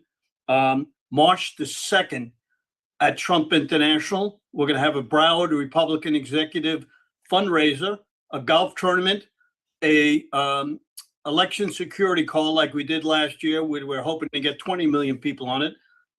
We will tell you later who will be co-hosting with me along with Raj. Also, there'll be a big speaking event. Anybody that wants to attend, they can send me an email, stern1054@gmail.com, and we'll bring on our next person, Jefferson Davis, spokesman for election integrity for Wisconsin, in an ad hoc committee. Jefferson, you want to come down? Go and unmute, sir. Jefferson, go and unmute. There you go. Thank you. Great. Everyone can hear okay? Yes, sir. We can. Great. Hey, Steve, thank you so much. I feel like this is a reunion. Dr. Corsi's on here, General Flynn, Ken Cuccinelli, Garland Favorito. I mean, all of these people I've met and know, and it's good to be in the same venue, and thank you for your leadership in getting this done. Steve, when you called before Christmas and said, hey, we'd like to have you on, give us an update what's going on in Wisconsin. For everyone watching today, in Wisconsin with the election integrity support group, what we do is we divide things into 5 areas: legal, financial, administration. The other 2 escape me right now. Legislative and data. And so when we look at those 5 moving parts of election integrity, and many of your guests today have spoken about one or more of those, what I wanted to do is give everyone a snippet today of where we are in Wisconsin and why we think it's so critical for the entire United States of America. I'm going to focus on data and legal in this context. We have been working at the direction of Dr. Corsi and some other people whose names are going to remain confidential for obvious reasons since April of 2025. Because Dr. Corsi and some other national election integrity folks looked at Wisconsin's Supreme Court race and they said there's absolutely no way, this is anecdotally, there's absolutely no way that Judge Brad Schimmel lost that race by nearly 300,000 ballots when he outperformed the race 2 years earlier by 300,000. Where did the Democrats come up with all of these extra ballots? So what we did at the direction of Dr. Corsi and others is we assembled a team. And here's what I can report today. We have been working very closely with various federal agencies in the position of authority to get us where we are today in this context. Just before Christmas, the state of Wisconsin was given a Christmas gift by Assistant Attorney General Harmeet Dillon. She filed a lawsuit just before Christmas because our state elections director refused over and over and over again to turn over our database. And Harmeet was very kind, so were her assistants, so were the other people in the DOJ department. And they said, if you're not going to turn these over by just before Christmas, then we have no choice but to file a lawsuit, which they did in Western Federal District Court, Wisconsin is divided by 2 federal court districts. And because the elections director is in the western part of Wisconsin, that's why it was filed in Western Federal Court. Steve, we'll keep you updated. This is so fresh. This is so new. We don't even have a schedule for a hearing yet, but when we do, we'll get it to you and you can disseminate that out to the rest of the followers. The 2 remaining things that I want to talk about in the 10 minutes that Steve has asked me to keep my comments limited to is this. The snapshot for Wisconsin, and Wisconsin's not unique in this, but all 50 states should look at this in this context. Harmeet Dillon brought the lawsuit because Title III of HAVA, Help America Vote Act, requires all state elections administrators to remove all ineligible names, and I can send this to you, Steve, from their databases. Well, in Wisconsin, as Dr. Corsi and the other scientists and observers that we know, they don't do that. We have 8.2 million names in our collective database. Let me repeat that. 8.2 million. Wisconsin only has 5.8 million residents from the 2020 census, and that might be skewed because they count non-US citizens in our census. We only have 4.6 eligible voters, 18 or older, but only 3.6 of the 4.6 are registered eligible electors. And yet we have 8.2 million names in our database, and 3.6 are eligible, 4.6 are ineligible, should not be in the database. The state election administrator refuses to remove them, and that's why Harmeet Dillon brought this lawsuit. So when you look at that in that context, it's mind-numbing that this has been allowed to go on here in Wisconsin for many, many years. And whether we tried legislatively, legally in the court system, the assistance of law enforcement, lobbying, and then logistically, what does that look like? So many people have given so much time, so much money, so many resources to get this right in Wisconsin, but we've been met with very little success until President Trump, Dr. Corsi, others, and Harmeet Dillon got involved and said, you got to help Wisconsin. So how did that manifest itself? The 2020 election, and I'll conclude with this, and then what's the solution?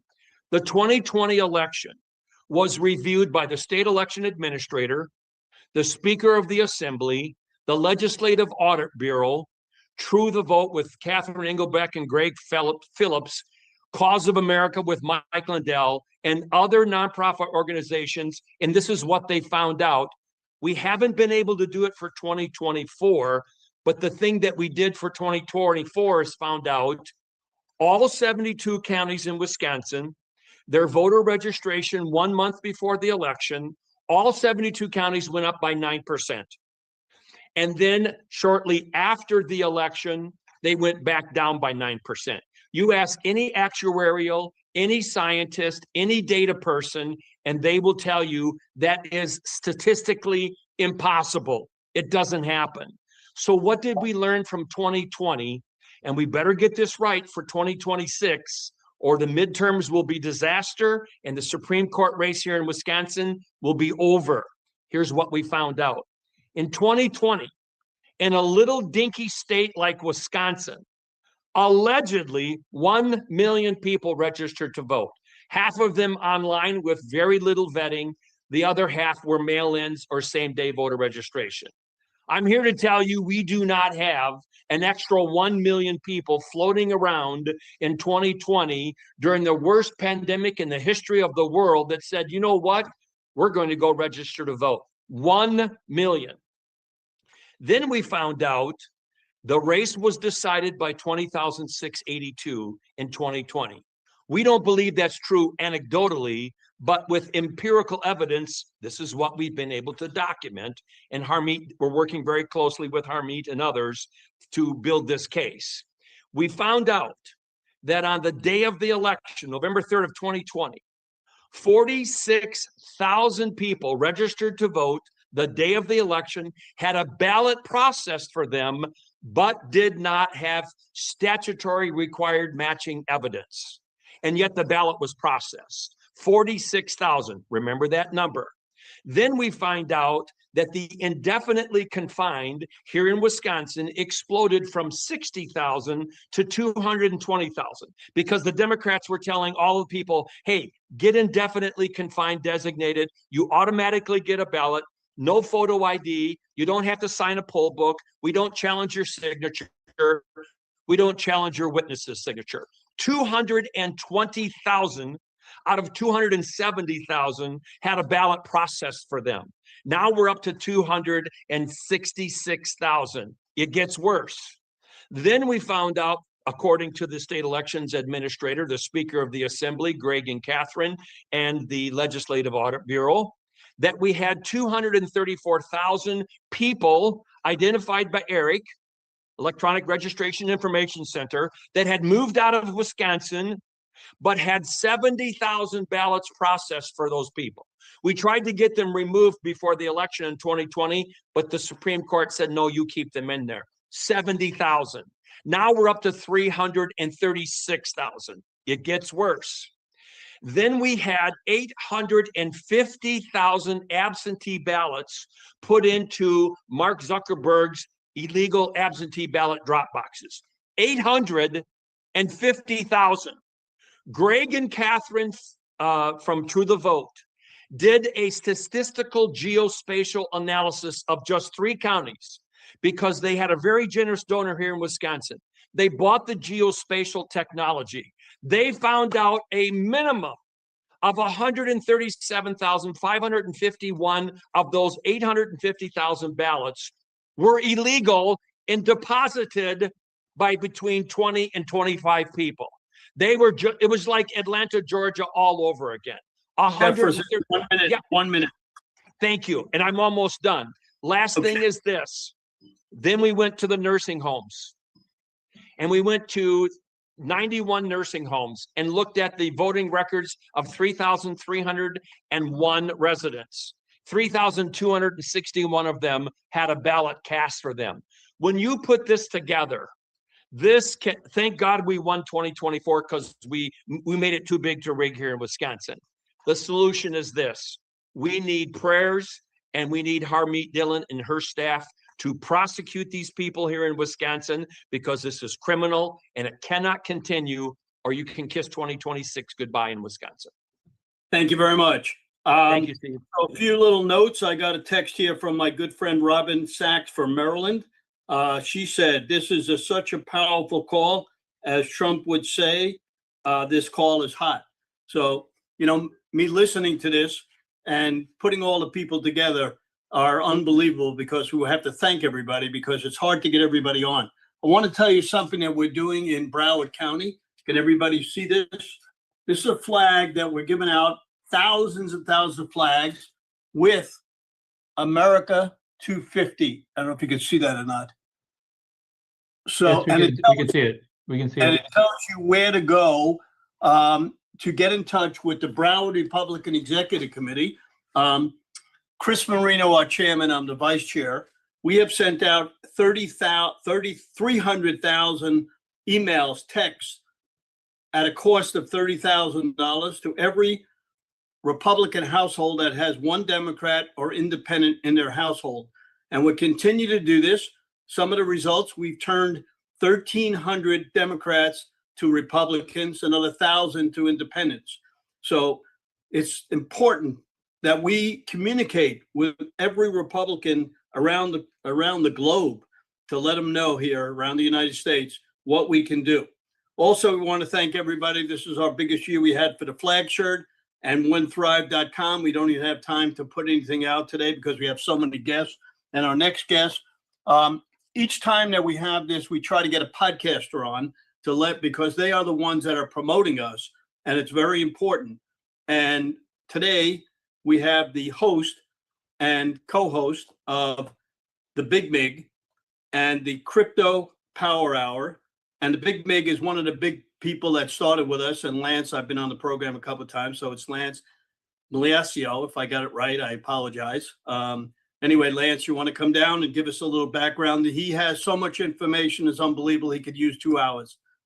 Yeah, I really appreciate, first of all, Steve, I want to thank you for having me on today. And I appreciate everybody being here. Time's the most valuable commodity we have. And of course, we're probably in the fight of our lives. My background, I was on the sideline for a long time. I wasn't political, and I finally couldn't take it any longer. But if I go further back, I worked as a government contractor. So I worked for Halliburton, USA, United Defense, Sabre, G4S, worked for a lot of different institutions, worked with multi-agency task force for this government, other ones, never was in the military here. My background is I was training people in hand-to-hand combat and CQB techniques. That's kind of how it started. And then I had the skill set and I went ahead and started working overseas, spent time in 41 different countries, and kind of worked it from that area. So I saw the corruption firsthand. I've heard a lot of people bring up different topics. And my thing is, I think we're in a fight for our lives. I think there are two parties, traitors and patriots, Ulysses S. Grant. And I want to here have to be ranked with the latter. The truth of the matter is I'm concerned because we're a year in. And I think there's still people in this administration that aren't giving us what we all voted for. I don't know how many other people on this call are angry, because I'm angry. I internalize a lot of it. I try not to do it on air because, of course, I got suspended for a thing called Italy Gate that had to do with the switching of votes electronically. I had good contacts at the Italian Secret Service. I started releasing photos of the individuals that were involved in the election hack over there, and I got suspended by Jack Dorsey over on Twitter. Lots of other places banned our content. They took us off of platforms, deplatformed it otherwise. I've gotten it back. I still feel like suppression is evident. But I think this administration is making a horrendous mistake. I think firsthand, I would tell you this, that they used it against us, fear. J6 was about fear. It was about controlling the narrative. We've seen the corruption. And for the people here in this group, I'm sure you guys are as well read as anybody on the planet. The majority of the public wants to be spoon-fed the material. They only want to be able to pay their mortgages and their car payments, and they don't want to hear the ugly part of this. I have lots of resources all over the globe. I have people in this administration. I get lots of good intel. We do that on the Big Mig Show. We're on Monday through Friday, 11 a.m. Eastern Standard. Steve's come on. He knows my position. I'm an old pipe hitter, and somewhat of an intellectual. I try to really do the research so I don't put out false information. And I'm really concerned. I don't know that we need any more proof of election fraud. Let's face it. I mean, I listed some of the most recent stuff just among everything you guys have talked about. And it's interesting because there's so much of it. It's frightening. Look, there's an August 2025, a non-citizen alien charged in North Carolina for voting. 2 Pennsylvania residents, September 25, separately charged by federal DOJ for election fraud. October 2025, 7 individuals charged in Pennsylvania with voter registration fraud. October 2025, Oklahoman was indicted for voting twice in the 2024 general election. 2025, Texas Attorney General opens investigation into 33 potential non-citizens. May through June 25, Michigan audit identifies approximately 15 to 16 potential non-citizens. And that's not the worst of it. I mean, we know that the voter rolls are corrupted. They're full of nothing but dead Democrats and everything else.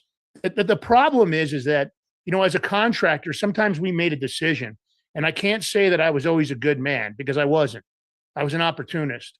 And I will tell you this, that sometimes we would take out a target because we knew it would put fear in the community. I worked for Overwatch, if anybody knows the terminology of what an economic jackal is. So there's a book that came out called Economic Hitman. I used to do Overwatch for those people. Those people are there to subvert governments. It's just like the Venezuelan narrative. They're telling the people it was all about narco-terrorism. I know that a lot of it had to do with Smartmatic from my sources. If anybody knows what Smartmatic's, the programming that was created in Venezuela with a bunch of individuals, we covered it on the show today. But it was also about the resources and the money. A lot of people, the news that's coming out right now that they haven't seen, it's the amount of assets that Maduro had. The gold reserves in England, 31 to 40 tons. That's 2 to 4.8 billion in recent estimates. Those have been frozen since 2018 because of the U.S. sanctions. Of course, Bill Barr indicted him. Gold shipped to Switzerland, 113 metric tons. That's another 5.2 billion. Turkey, There's volumes estimated 73 tons, 3 billion. You know, right now, the Bitcoin, the argument they thought he had somewhere in the neighborhood of 20 or $24 million of the Bitcoin. And the story that I'm getting out of DC is it's more like 600,000 to 660,000 Bitcoin. That is at today's numbers. What is that? 67 billion dollars. And I'm sure our government wants to seize it. Now, I'm not saying they're not justified. These are all criminal proceeds, and they're justified in the fact that Maduro is knee deep. But I think this, you know, and listen, I'm a big Trump supporter. I'm a Trump fan. There's many people in there that I think are doing the right work. I love Tom Homan. But I can tell you this, one of the ways we're going to lose the midterm is if we continue to allow people like Pam Bondi to stay in her position. I mean, I've got to tell you, how could you not get an indictment against Letitia James for the criminal activity of her mortgage fraud when the evidence is there? We've got a problem. And you know, this election system is so corrupted that as much as I want to believe that and what I love about this group is you guys disseminate the information. I've seen after Steve's calls how so many of you go into overdrive. But I have to tell you that if we don't start instilling some fear, and I call it a uniparty in DC, I don't like either side of the party. I think it's a David Copperfield. It's a sleight of hand. I wish I could believe that the Republicans were good about what they were doing, but I just don't see what we were promised. I voted for transparency, accountability, and consequences. Even the mishandling of the Epstein files is horrendous. Anybody that really knows what's going on with Epstein, that guy never made a legitimate dollar in his lifetime. I have an FBI agent that's way up the food chain that was at every one of the raids. They walked out of there with the Israeli intelligence surveillance systems, the cameras, the hard drives, zip drives, printed copies. There are reams of data. I don't know if it's been destroyed, but there were reams of data. There are lots of people, celebrities, high-level political officials that are all guilty. But I can tell you this, and here's my concern, is that all the people here in this audience, I can promise you, if any of you committed election or mortgage fraud, or you decided you were going to do insider trading, they would be at your house in a matter of weeks, throwing in flashbangs, kicking your dogs, scaring your children. And I don't see that. I don't understand why we're not doing what we were told was going to happen. We're a year in, and everybody keeps telling me to be patient. I'm not a patient guy. I've always been an action guy my whole life. And I'm not suggesting in any way to take the kind of actions that I've participated in across the globe. But when you have George Soros and Reid Hoffman, Soros, through the Open Society, he owns 64 NGOs that funneled money, hundreds of millions of dollars out of USAID. That was your money that got funneled out of there. How is it that George Soros is still living the life of Riley? He'll probably be at Davos again this year. Alexander Soros, of course, now married to Huma Abedin, another lowlife. How is it that they're still moving around? How is it that Bill Gates can do what he did with COVID and all the other stuff he did, and he's still walking around? What about Mark Zuckerberg? Does anybody believe he didn't commit and defraud every American in this country? Why are they sitting? Why are they being invited to the White House? Donald Trump's talked about the fact that there was going to be accountability, and I'm going to hold his feet to the fire. You know, on our show, we're still talking about Epstein. I'm not going to stop. And I don't have a solution. I wish I did. I wish I could give you the magic bullet.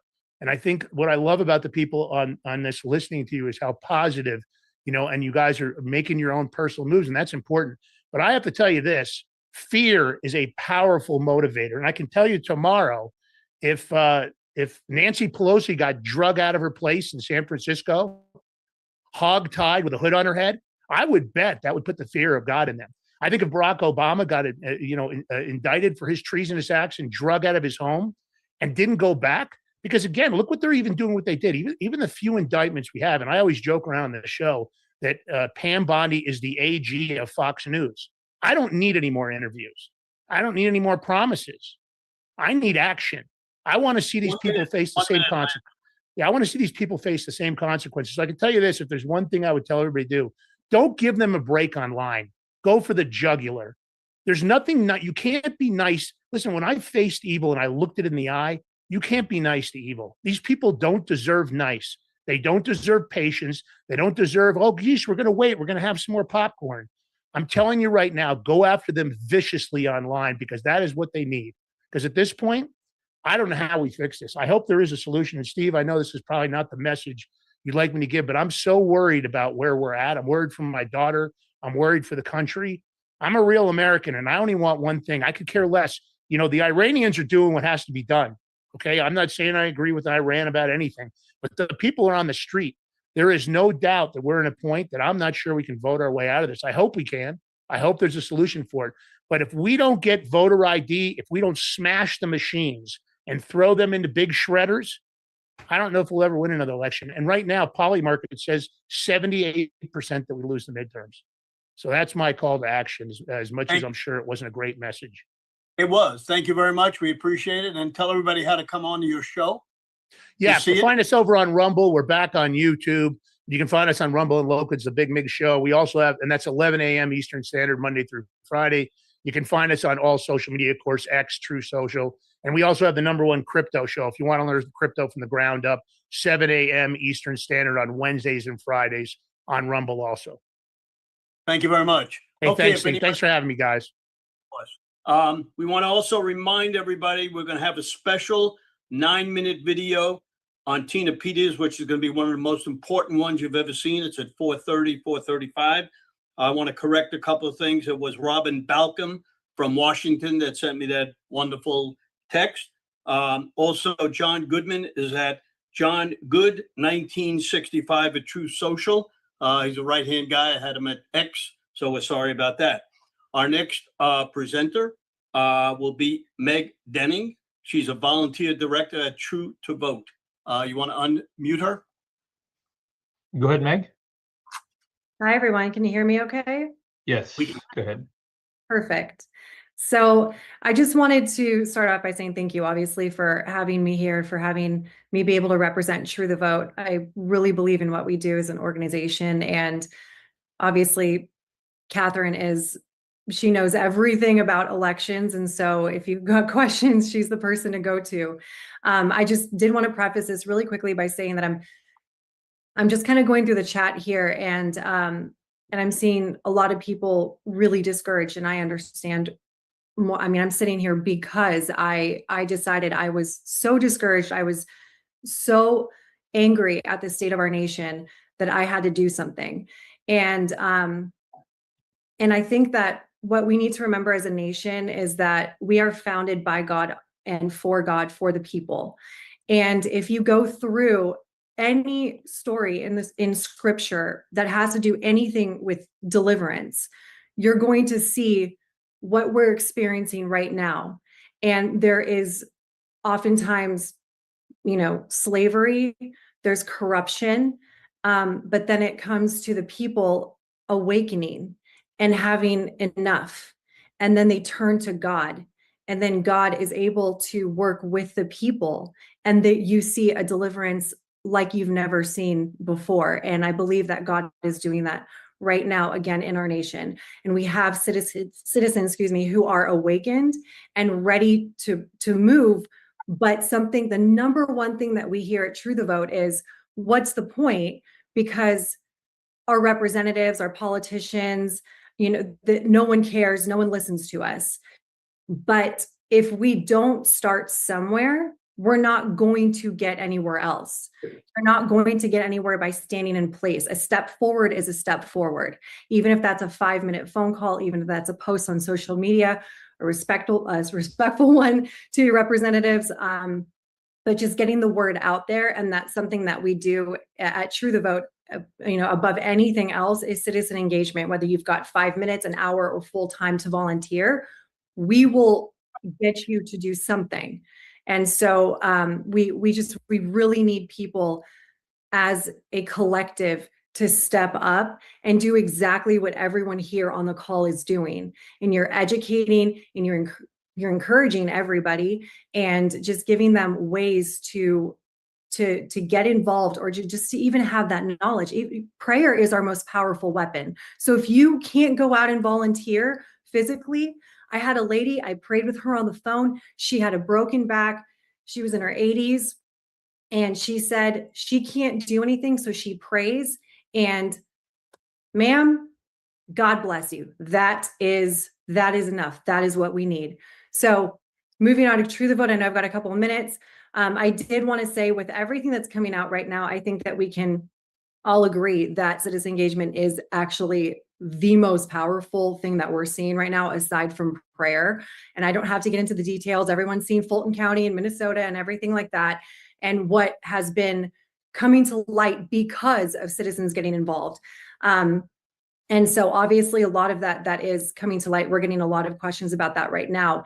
Is, people are very discouraged by the election laws that are currently in their state. And I think one of the number one things to realize is that the lawmakers work for us. And for the sake of privacy, I'm not going to name them, but we do know of a group who got involved in bills in a Western state. They stuck their noses right in the middle of about 3 dozen bills, maybe more. And only a handful of those bills ended up getting passed. And of the handful that did get passed, there were still amendments made by this group. So it was a compromise. They weren't, amazing, but the citizen engagement mattered more than anything. And legislation is a very scary thing for a lot of people to get involved in, but we've actually started Legitrack. Can I share my screen, Raj? Is that something? Yes, stand by. Go ahead and try to share. Go ahead. 2 minutes. Okay, you're good. We can see your screen. Okay, great. So legitrack.org, and I'll put this URL in the chat for you guys, but this is the beta version. The full version is going to look more like this. So it's really a snapshot view. And what we have aimed to do is to provide the first pro-liberty legislation and regulations tracking tool. So you can come in and see exactly what is moving in your state and federally. And not only do we work on tracking this election-related legislation, but we also provide all sorts of tools. So you can do anything from just an index here of terms, just to understand what it is that you're reading. We've got, this is the beta version, so I'm just kind of moving around here. Obviously, a bunch of FAQs here. The full version is going to have legislative advocacy training videos. We've got how to read a bill. You can kind of actually see that here. So if you go down to our bill tracker, you've got the different stages of a bill right here. And then you can learn more. You'll see right here that we've sort of rated it as a positive to a negative. So some of them might be neutral. You get a nice summary here. And then you can it takes you straight to the bill text as well. So you can see the entire bill for yourself. The fuller version of it, which we'll be launching probably here in the next week or two, is a smart language LLM. So you can actually ask questions and get responses that aren't biased. You're going to get the truth no matter what, because it's going to be pulling directly from the source within Legitrack. And so this is just really an excellent way for people to come in, even if you know nothing about bills, how bills become laws. If you know nothing about that, you can come to Legitrack, just start with the basic understanding, and then eventually warm your way up into full-on advocacy. So I wanted to end there, and I just love what you guys are doing. Thank you so much for all of this. I don't really know how to stop sharing screen, to be quite honest. So hopefully, Raj, you can just cut me off. But I just wanted to say God bless you guys. Jesus really is moving. We can feel it. We see it. We stand by faith with everything that we do at True the Vote, and we'll never give up. And so thank you for having me, for having us, and for standing with us. Thank you very much. Our next guest is Linda Sinkowitz, my good friend, fightvoterfraud.org. She would be one of my co-hosts at the election security call March the 2nd at Trump International, which plans to be a huge event. We're going to have some great speakers. We've invited President Trump to play golf. We don't know if he'll do it, but we have invited him. So anybody would like to come, stern1054gmail.com. We'll be glad to get you in there. Linda, come on down. Go ahead and unmute, Linda. Go ahead and unmute. Click on the... There we go. Okay. Thank you so much for having me on, Steve and Raj. I really appreciate this. Now, I am actually excited for 2026. We know where the issues are. We know where the problems are. And as even Megan just said, every single person can make a difference. We all can make a difference. So what we have come up with after 7.5 years of looking into all the voter fraud and all the dead people on voter rolls that we're getting off the voter rolls, the double voters that we're quietly sending and getting them removed because nobody really wants to prosecute them. We are launching tomorrow Operation Verify Voters 2026. We will train any organization, any person, anyone who wants to make a difference, where people can make a difference even from their own home. And this is really driving it down to the grassroots. There's people that want to get involved, but say they don't know how, they don't want to be in groups, etc. Well, on your own street, you know when you've seen houses sold. You know people who have passed away in your community. What we want to be able to do is get them to start looking at their own voter rolls and have them removed. We'll be there to hold your hand if you don't know how to challenge, depending upon the states, because there's a whole bunch of different laws in all the different states on that. So if anybody is interested, it'll be up tomorrow because tomorrow was our launch date. But in the meantime, if you're interested, you can just send an email to info@fightvoterfraud.org and we'll get back to you and we can set up either one-on-one, we can set up group training. My executive assistant, Tim, he has put together this very quick PowerPoint. He is also always there for anybody who has any questions. Today was our Montana day. He had to go through a number of different people's evidence that they wanted to make sure that they had done things correctly before they brought them forward to law enforcement. So like I said, we want to get groups involved. We want to get individuals involved. And the big thing that we're going to continue to do is to stay positive. We can make a difference. I know all the crap that's out there. Trust me, I've seen it. I've had stuff even said about me and thrown at me that is just absolutely ridiculous. But then you have other people who just keep going. Like I think today was the first time you had Jefferson Davis on from Wisconsin. Fabulous information, absolutely fabulous information. There are a lot of you out there working really, really hard. So let's also work smart and work hard too, because I am never one to step away from that. But we want to help. We want to get every single state involved in Operation Verify Voters 2026. Like I said, the launch is tomorrow, where you'll just be able to fill out a form and we'll set up a time where we'll train you or your organization. We're totally flexible. We're based out of Connecticut, and last evening was actually a red letter day for us. Finally, the Department of Justice sued our state of Connecticut, our blue corrupt state of Connecticut, over the voter rolls. And I guess Arizona was also one yesterday that got their letter. So that's 23 states.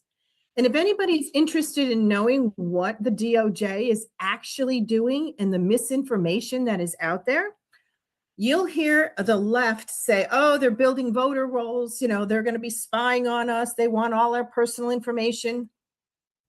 No, all they're doing to start with is getting a snapshot in time to see whether or not the laws are being violated. HAVA, the Help America Vote Act, or the NVRA, the National Voter Registration Act. And that's basically what they need to see. And I got to tell you, they already have a lot of information proving that these states are already violating both of those particular laws.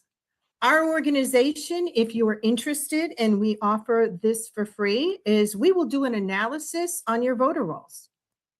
I have some wonderful people in my organization, and that's all they do.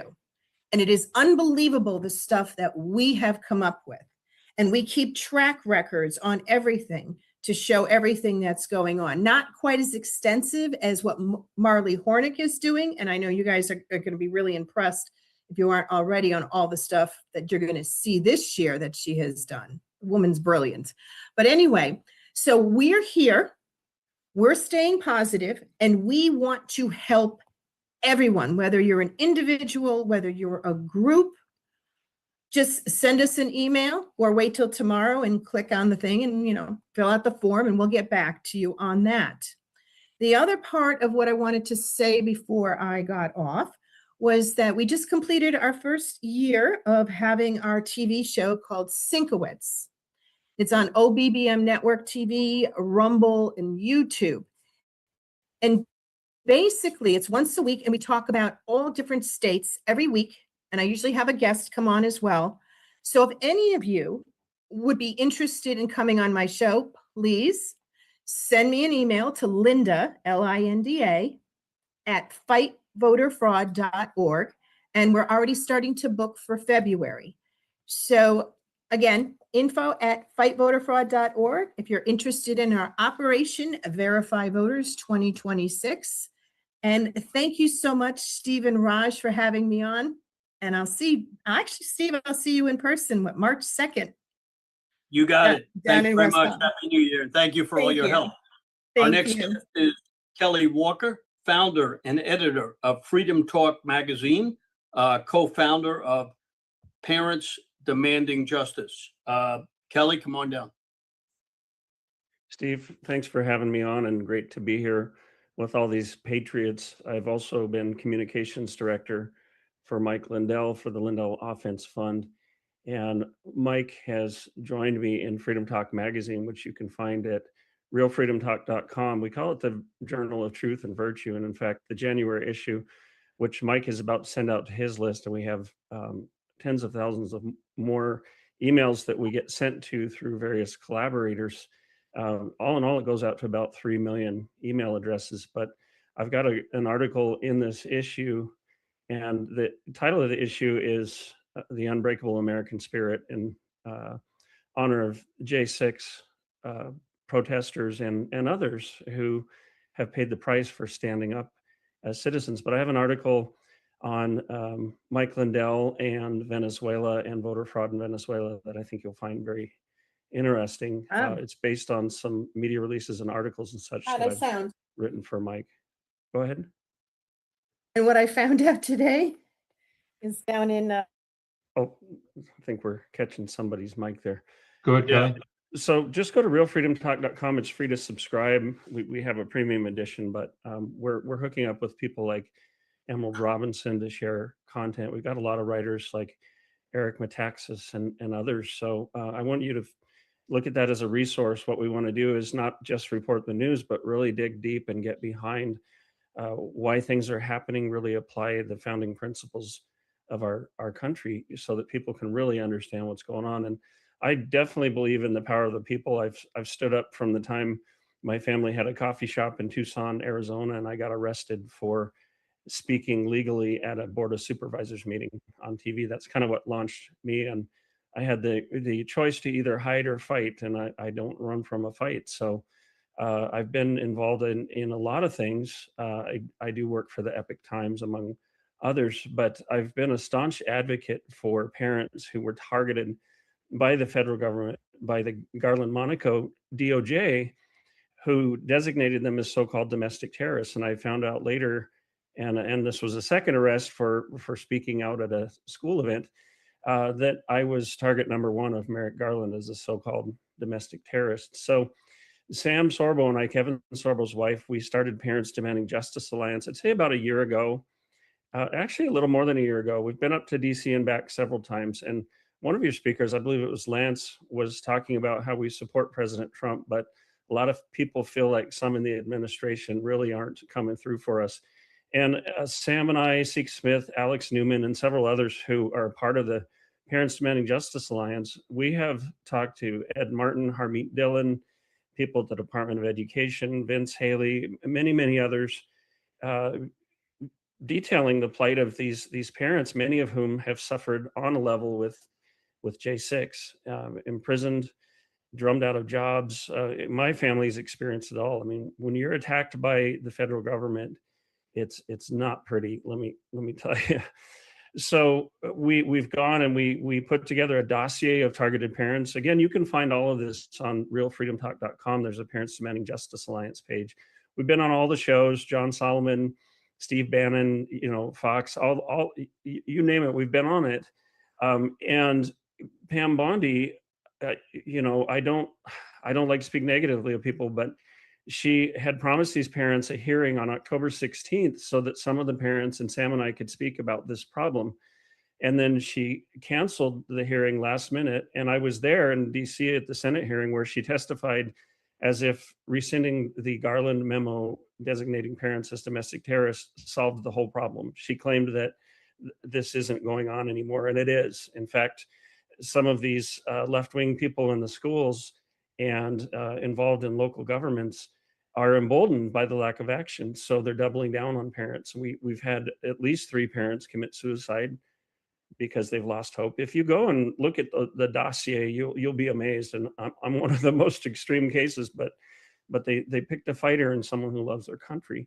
So we have had these parents, they're reaching the point of frustration. We're trying to say to President Trump, hey, simple things can be done for these parents. Steve Bannon, many others that you'll see, Sam and I have been on their shows. They've all said, hey, let's help these parents. Let's have a ceremony to honor them. We've drafted up an EO to help these parents and restore them because they were wrongfully attacked by their government simply for speaking out for our children. They've all said it's a win. It's a softball pitch for President Trump, but we think that President Trump isn't understanding that this is hurting him right now. Even Roger Stone went and spoke to President Trump. I have pictures of that meeting in the Oval Office. But we sense that there are some people, we think there are some good people that are fighting for people like this. And believe me, it's not just the parents we're fighting for. But how better to show the public that you care than to take care of our nation's parents who stood up very heroically and took the hits during a very, very difficult time. So out of that, I think a lot of us have had this idea of kind of combining voices as citizens, and as many of our representatives fail us and have, I've heard people, even congressmen, saying that this Congress has achieved almost nothing at a record level. That we've come together and we've created the People's Tribune Council. And this isn't tribune as in a court tribunal. What it's doing is reviving the tradition going back to ancient Rome, when in 494, the citizens walked out of Rome and said, we're being abused by the elite. We don't have any power. And so they pressured the powers that be to appoint tribunes, who were officials that would stand up for the people and stand between them and unrestrained power. And it was a very interesting thing, because if you were a tribune, you were required to keep your house open day and night to hear people. So if you want to find out more about that, go to the peoplestribunecouncil.com. And we've written a letter and petition to President Trump, essentially saying that it's time for the people to step forward. We've seen so much abuse. We've seen a government that's out of control, and really from both sides, the uniparty. And there is a case to be made for a lot of promises not happening, things being slow walked. For example, we were told that during the shutdown that the DOJ just didn't have time to do these things, and yet they pardoned George Santos. They did a whole lot of things during that time. And the Senate, of course, to end the shutdown, snuck in this bill where they could have carte blanche to sue the DOJ with no immunity and a minimum of $500,000 per incident. And I talked to Mike Lindell about this, and I said, look, the entire Congress voted to take that provision out after it was already done. And Lindsey Graham and John Thune killed it. I mean, you have one bill the entire time, or one motion that was unanimous on both sides. And apparently only Lindsey Graham and some others get to sue for, I wish that all we had suffered was having our phone tapped. But we have tribunes that are ready to stand up. I'm one of them. And I created a document and it's going to come out in the January issue of Freedom Talk magazine, which we're just going to launch this week. And the powers that we have as citizens, legal powers, things that aren't going to get us in trouble like J6, they're immense. We have more power than we think. And I've long believed that there has to come a point. Let me read you a pertinent quote that's one of my favorites from Samuel Adams. If ever a time should come when vain and aspiring men shall possess the highest seats in government, our country will stand in need of its experienced patriots to prevent its ruin. So I've actually written a pamphlet called Common Sense for the 21st Century, and it's based on Thomas Paine's famous booklet that really precipitated the American Revolution. And again, I'm going to have a link to that in the next issue. I'm going to put it up on our website, but it's I think about a 30-page booklet that describes the situation we're in and what we can do about it as citizens. And I too feel that sense of hope, because believe me, I'm 56 years old and we're starting over in life because the government attacked us. It's a long story, but they attacked us so severely that we lost our home, our savings, everything. I have a bogus criminal record. And we're still waiting for this administration to do some very, very simple and doable things. I mean, for Pete's sake, we drafted an apology letter from the DOJ that Pam Bondi promised she would issue, and she still hasn't done it yet. And this is important because some of these people who stood up for their kids, they're alienated from family because just like the J6ers, the media portrayed them as violent, aggressive, and hostile. 1 minute, Kelly, 1 minute. Yeah, so please go to realfreedomtalk.com. Also visit thepeoplestribunecouncil.com. You can sign the petition to President Trump. You can also share this, and I think you'll really appreciate the letter. I think it expresses a sentiment a lot of us have. So far, Joe Hoft and Jim Hoft from Gateway Pundit. Joe is very supportive. He's willing to be a tribune. Alex Newman, Seek Smith, David Summerall, me, and Sam Sorbo. And what we're doing is we're saying these are active roles where we're willing to take the hits and sacrifice for the American people. We're going to show up. We're going to have an insignia that's going to identify us. And we're going to be tireless. We're going to have our doors open. We're already, we haven't officially launched, but we're already having people reach out to us, people who need pardons, like some of the cryptocurrency people who are arrested by the Biden administration for nothing. And we're going to be advocates. We're going to intercede for people. And we would like President Trump to recognize this body. What a legacy to pass on his golden age by instituting a new safeguard for the people. So we're going to be looking for really solid citizens who are completely courageous, unable to be bought, and that are willing to take the hits for the American people. And I think this could be historic along the lines of Magna Carta and even the Declaration of Independence. It's time for the people to stand up and take care of their own. So realfreedomtalk.com and the People's Tribune Council.com. Thanks so much for including me, Steve. You got it. Thank you very much. Our next guest is Aubrey Campbell, founder of tbtr.us from Torrance County, Texas. Hello, can you hear me, Steve? We can. Okay, thank you so much, Steve, for what you're doing. You're awesome. So again, my name is Aubrey. I'm the founder of Taking Back the Republic, tbtr.us. We do election security training and education and general research. I'm based in Tarrant County, Texas, where I've been studying what Hyder Garcia from Smartmatic in Venezuela did to Texas elections, specifically my county, Tarrant County, the largest red urban voting bloc in the nation. He came in and made a couple of devastating changes, and we see these similar changes happening across the nation. So it's not particular to one voting system, and it's not particular to one state or one county. These are agenda items that are being pushed across the nation, and they are surgically removing our provisions that allow us to audit the records. They're also violating some other civil rights in the process. I'm the author of the ABCs of election security. We've identified auditability, ballot secrecy, and chain of custody to be the three most crucial items in election security. We try to reduce it down to this at this point to make sure that people that are really not that well versed in what's happening with the elections, but they're concerned. They want to make sure their vote counts. They've heard that, they've heard of vote dilution. They've heard of, illegal people, dead people voting. So I have identified these three items, and I've titled it the ABCs of election security. This is to help people get into it, start to understand what they need to look for when they're both poll watching and working the election. We offer a poll watchers training course. I'm an expert poll watcher. Been doing it since 2021. Watching Hyder Garcia in Tarrant County. And then when he jumped over to Dallas County, watching him over there as well. I can't actually poll watch in Dallas County, but we've got team members over there, and I was the lead watcher for a recount that occurred in Dallas County.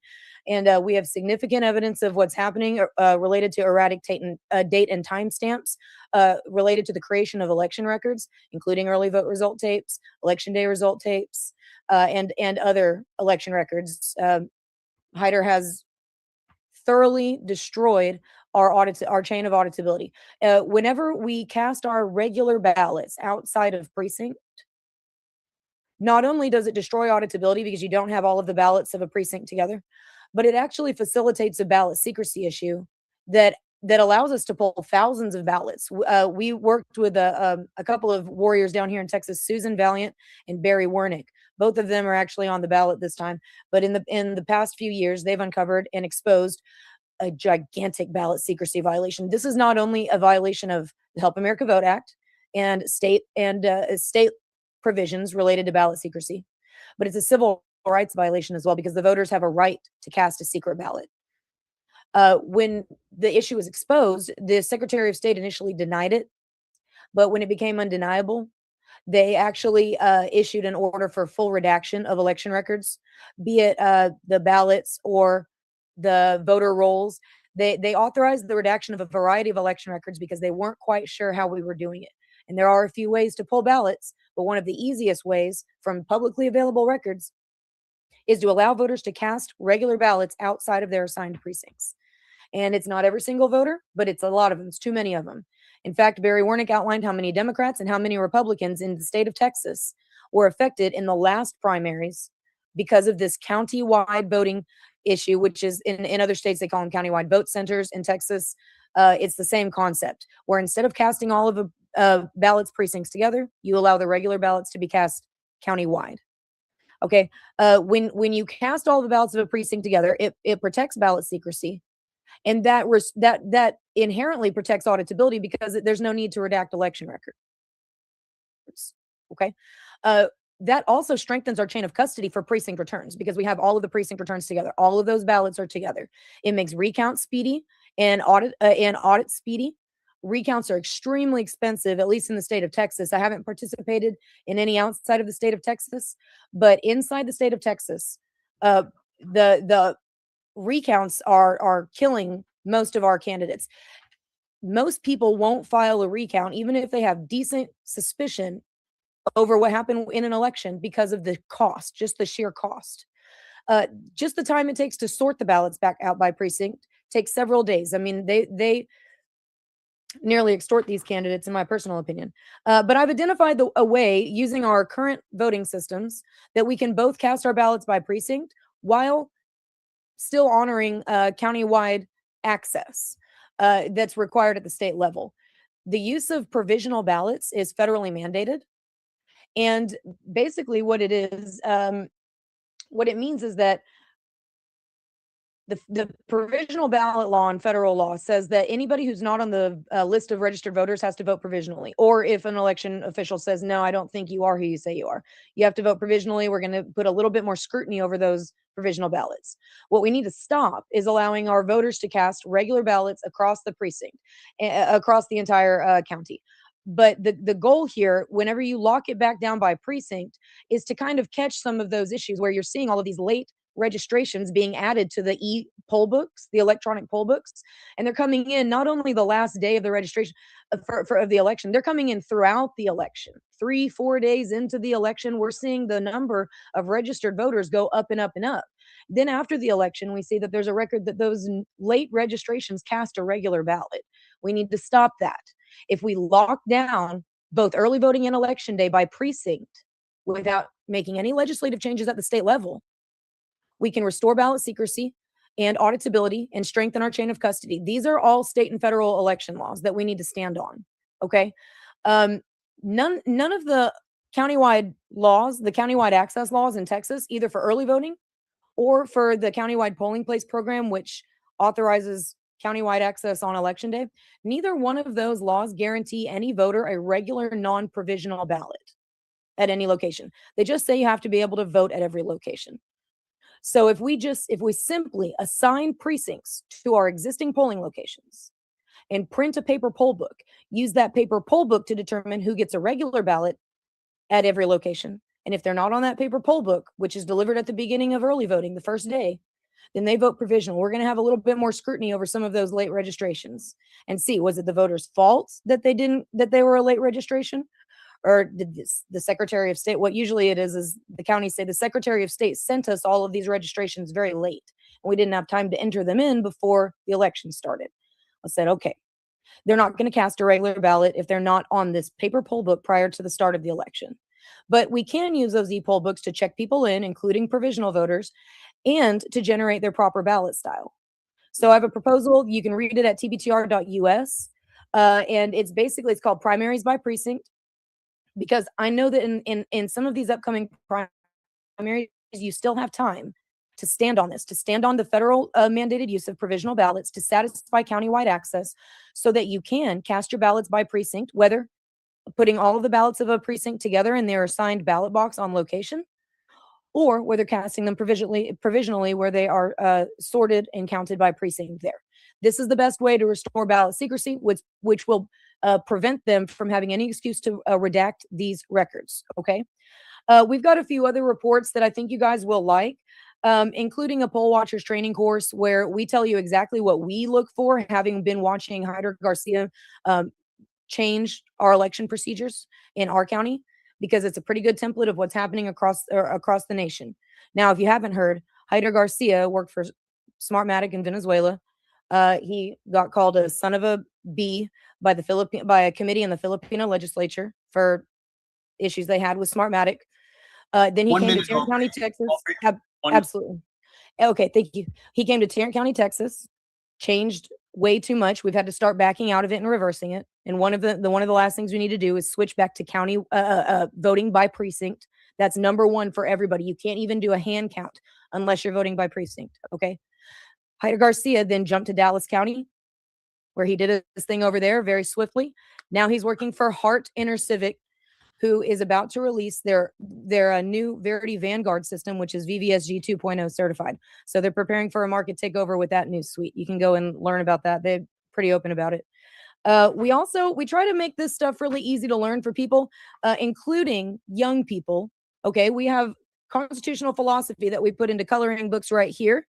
All right, we've got color the Pledge of Allegiance, constitutional philosophy, okay, and the Declaration of Independence. And we also have a new series of coloring books. Now, these are pretty niche, and they're not available on the website yet, but they will be. Our new coloring books are the ABCs of election security, auditability, ballot secrecy, and chain of custody, okay?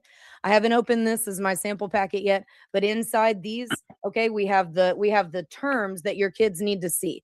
What you got to do is you got to get this stuff in front of the kids early, okay? So right here, we say, we the people of the United States of America, in order to form a more perfect union. You see, they're black and white, they're black and gray. There's some grayscale, okay? This is what you do. You get this information in front of the kids, and it's really simple, really easy. These are stocking stuffers. These are good, for little kids. You can use them with colored pencils, crayons. But this stuff right here, I feel like this is one of our most crucial reports, the ABCs of election security. But because the primaries are coming up, I really want everybody to go and read the primaries by precinct, as well as my policy brief on how the federally mandated use of provisional ballots satisfies countywide access, which will allow us to cast our ballots by precinct without being accused of preventing any voters from getting their proper ballot style at any location. Okay. Okay, So Aubrey, you're it's a over. unique proposal. Aubrey, I'm sorry. Aubrey, you're That's over. okay. Thank you, Steve. You got it. Our next guest, our last guest, then we'll have our Raj come on, and then we'll have our Zoom. Samantha Zistatsis, I can't pronounce it right. Zistatsis from state of Washington, the state committee woman, King County, Washington election integrity chair. Come on down. You want to unmute her? I think I'm on. You're So good afternoon, and thank you for letting me share. As you know, Washington is a tough place for election integrity, but our committees are working every angle we can. I've got an engineering background, so I'm particularly interested in making structure and process improvements. So our state GOP just ran an initiative for proof of citizenship to be registered. And while it was well received and a great educational opportunity, we didn't get enough signatures due to lack of funds for paid gatherers and reluctance of businesses to host for fear of reprisal or violence. It is possible that another initiative will be filed for a June due date. Again, have funding issues. The state GOP has filed 3 lawsuits, which are stalled. Still alive. Hopefully we can get something going there. But we've recently had a private citizen file a suit against our largest county regarding the excessive redactions of public's records request. Very thankful that Harmeet Dillon has sued Washington State for the voter roll information. We know that in King County, around 40,000 non-citizens are registered to vote, but we're blocked from doing anything. They keep cutting off our access. Our data analysts in King County have found some really bizarre details from our last election. Several key races showed substantial evidence of tampering, and I think they've got it narrowed down to a specific day that it happened. Over 50% of the ballots had already been received and put into the system, which provided the basis for election night results. After that, the margins fluctuated wildly for no apparent reason, but of course, ultimately shifting to the left candidate. We begged the incumbent Seattle mayor not to concede so he could retain standing, but he did end up conceding. So unfortunate there. We do meet regularly with the county election staff, and we've been able to get some more access to data. It had been waiting until after certification to get precinct level data, and now we have that interim data. Hopefully we can act on that. We were able to have the county create signs to warn people about the post office delays and directing them to drop boxes. Now in Washington State, drop boxes are actually our most secure route. I know people don't like them in the rest of the country, but for us, this is the best way to do it. We now have 2 Republicans on the Citizens Election Oversight Committee, and we're trying to increase that here. We do have our King County Elections Director race coming up, and so we're looking for a candidate there that will be seen as really skilled in things like supply chain or organizational management. I don't know, maybe they're from a banking background. We need to be seeing this as needing the scrutiny of a bank, as if you were an armored car. Our ongoing projects, since we're blocked in so many directions, we're working to change public opinion. So if the administration is able to get some national changes made, Washington voters will accept it. For things like rejecting mailed ballots. So this is a statement I like to use. Why are we outsourcing the transport of our precious ballots to a federal entity over which we have no control, no transparency, no opportunity to observe, and no guarantee of transit time? And what about the lack of privacy, since the envelope with the name, address, and signature, and sometimes party preference, is scanned? We've talked about, I see on the chat, about people moving. Getting moved people off the voter rolls, even with the change of address, is just a disaster. So what we can do is engaging realtors, people in the moving business like U-Haul, to have available these change of address and voter cancellation forms readily available as part of a service. We're even considering looking at legislation that would make that voter canceling part of the purchase and sale agreement. To address the chain of custody issues and get people to actually think about the problems of mail balloting, we are encouraging them to check their ballot status before and after turning the ballot in, and to use the drop box. And again, I know that sounds funny for some other states. This election, we had about 70% of the ballots returned that way, most of them around Election Day. If we can get people going to the drop box, they're way more likely to accept going back to a polling location, since we're all mail-in balloting here in Washington State. And then finally, legislation engagement. We're continuing to recruit people to engage. We do have some pretty good tools for people from different sources where they can go onto the legislation site and do a pro and con while the bill is still in committee, hopefully heading it off before it even gets to the floor. So those are the basic things going on in Washington. It is the Wild West out here, and again, just like everybody else, we're struggling with getting people engaged and feeling like they have any say, any power going forward. We were fortunate enough to have 2 initiatives get enough signatures. Will be on the ballot. One is for keeping boys out of girls' sports, and the other one is making sure kids or parents know what's going on in the schools. That will be a really big fight to get those passed on the ballot, and we'll be hopefully using those in our candidate races this year. So again, thank you from Washington State. I think they've got any extra dollars they want to throw for our legal funds here. We'd appreciate it. Thank you very much. Raj, you're up. Awesome. Thank you, Steve. So the common theme, as I was listening to a lot of what has been discussed here, is the precarious position that a lot of our states find themselves in. That's one thing I'm hearing. Another thing is people here in Florida took exception to some of the comments that suggested that Florida is doing an excellent job. Granted, Florida does do a little better than many other states. However, what I want to talk about in the next few minutes is the precarious position the state of Florida is in right now. So with the context that you've just heard everyone speak about, where the legislation have been passed, rules have been passed, and so on and so forth, that have put election integrity in a really precarious place, I want to draw your attention to what's happening right now in the state of Florida. First thing I want to do, just to encourage everyone, is the people in Florida have been working on for months on trying to get a bill sponsored that'll actually verify U.S. citizenship status. The Secretary of State here in Florida was against that idea. The Florida Supervisors of Elections, which is the trade union that the supervisors of elections belong to, have been against that idea. So the leadership in the state of Florida, the Republican Speaker of the House and the Republican Senate President, have been against that idea. But with all that said, because of the arduous and tireless work that volunteers have done, the bill has now been sponsored.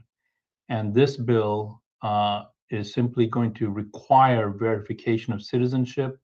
It will require, when an election crime occurs, it'll require that to be reported to law enforcement. Because it's not required, when it happens, it's not reported. And it does a number of other things. But the purpose of my comments here is this bill that you have on the screen is the one that's been sponsored. It's the one I'm talking about by Representative Jacques. This bill is the one that the Speaker of the House, the Senate President, the Florida Supervisors of Elections are wanting to pass. There are 2 bills in play right now. The bill that they want to pass does not have the required verification process, does not require reporting crimes to the Florida law enforcement, doubles the machines. You heard General Flynn talk about, I think it was General Flynn, you had some of the speakers here talk about how we should not be investing in more machines. In fact, the people who said that were complaining on this call that in their states, they've already doubled or increased the number of machines. That's on the ballot, that's on the bubble right now in the state of Florida. If this bill passes, more machines will be purchased. If this bill passes, you just heard 2 speakers ago that people who were able to get publicly available information, like voter rolls, information about the voting processes, are no longer able to get that. In the state of Florida, if this bill passes, election technology reports and processes within Florida's system will be reclassified by this bill as sensitive election technology. By doing so, why would they do that? By doing so, if you do a FOIA or you do a public records request, you will no longer be able to get what you currently can get. So I want to impress upon everyone that we have a phenomenal opportunity here. We have 2 bills on the bubble. Volunteers have done the work to get these 2 on the bubble. Now it's going to be up to us, the people in Florida, to make sure that this bill actually gets heard, assigned in committee, gets the necessary support and pushed forward. This bill has got the support of the so-called establishment. This bill is just going to sail through almost automatically. It won't require any participation from the public. It won't require any participation from the people on the call. This bill is the one the establishment wants. So we now in Florida have this phenomenal situation where we are in front of what so many of our colleagues in other states are suffering with. For them, they're dealing with the consequences of bad decisions. For us, in the next few months, we will decide if we will follow what has happened to them tragically, or if we will prevail, the people prevail. To help you with this, all this information is available at defendflorida.org. That's the website you're looking at here, defendflorida.org. If you're in Florida, you've got to get on top of this here. Also on this website, you will have information in terms of how you can talk to your officials and justify your reasons for wanting the more accountable bill to pass. You can click this button to receive that. If you don't want to do that, send an email to defend@defendflorida.org, defend@defendflorida.org, to give you an idea of what this report will give you. When you do that, you will have access to this letter written by the Florida Republican Assembly to our Speaker of the House and the Senate President, asking for reform. In addition to that, you will have access to this document here, this report, that shows why reform is needed. Just as an example, just to whet your appetite, right now in Florida, anyone, even a non-US citizen, can actually play a critical part in the election process. How did we get that? Is that something read online? Is that something we're speculating? No, our volunteers actually FOIA'd the actual contracts that our supervisors elections have signed for employment personnel, and the contracts are right here. More than likely, when you speak to your officials, they will have no idea that this even is a problem. It's your job, my friends in Florida, to bring this to their attention. So this report here will give you all of that data, all of that information. The important thing here is, please, at the end of this call, a couple of things. One, you have to contact your elected official. You got to get that done. You've got to advocate for the bill that you want to be supported. You've got to contact your Republican Executive Committee. You've got to alert them. They have no idea, almost all of them, that all of this is on the bubble right now. So it's your job, my friends, to make sure they're aware of it and advocate for your Republican Executive Committees to pass a resolution to actually prevent Florida from going the way that these other states have gone. And just to refresh everyone's memory, Colorado was once a bastion of conservative thought and policy. But because the people there didn't get in front of this in time, it is where it is. California, the same thing. So please make sure you take advantage of this. Again, if you want to get any of this information, you go to defendflorida.org, or you send an email to defend@defendflorida.org, and we'll send that over to you. Thanks very much, guys. Let's make Florida the pivot, the state that doesn't go the way a lot of these other states have gone. If anyone can do it, we can do it. If there's time that this can be done, it's now, with the president in the White House, with all of this corruption being unfolded. There's momentum on our side. We got to harness it, take advantage of it, and make our destiny in Florida completely different from what's been happening elsewhere. Thank you, Steve. Back to you. Okay, so I just saw coming across the screen, Governor DeSantis just authorized a special election legislature for redistricting, just came across. Now we're going to have our 9-minute, you want to get that up, and I want to just tell everybody how this happened. It came to me last night from John Goodman.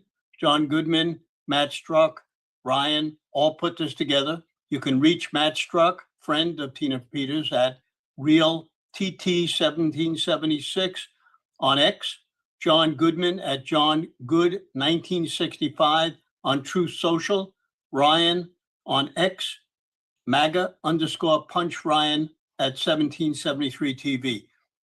We want to all pray for Tina. She is put through like a political prisoner. It's tremendously horrible.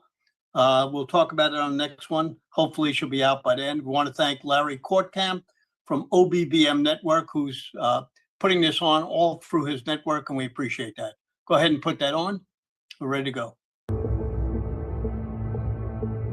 Steve, can you hear the audio? Yeah, everything's good. In Mesa County, Colorado, Tina Peters was an elected county clerk with a spotless record. No prior criminal history, not even a traffic ticket. Her job, under Colorado law, was clear.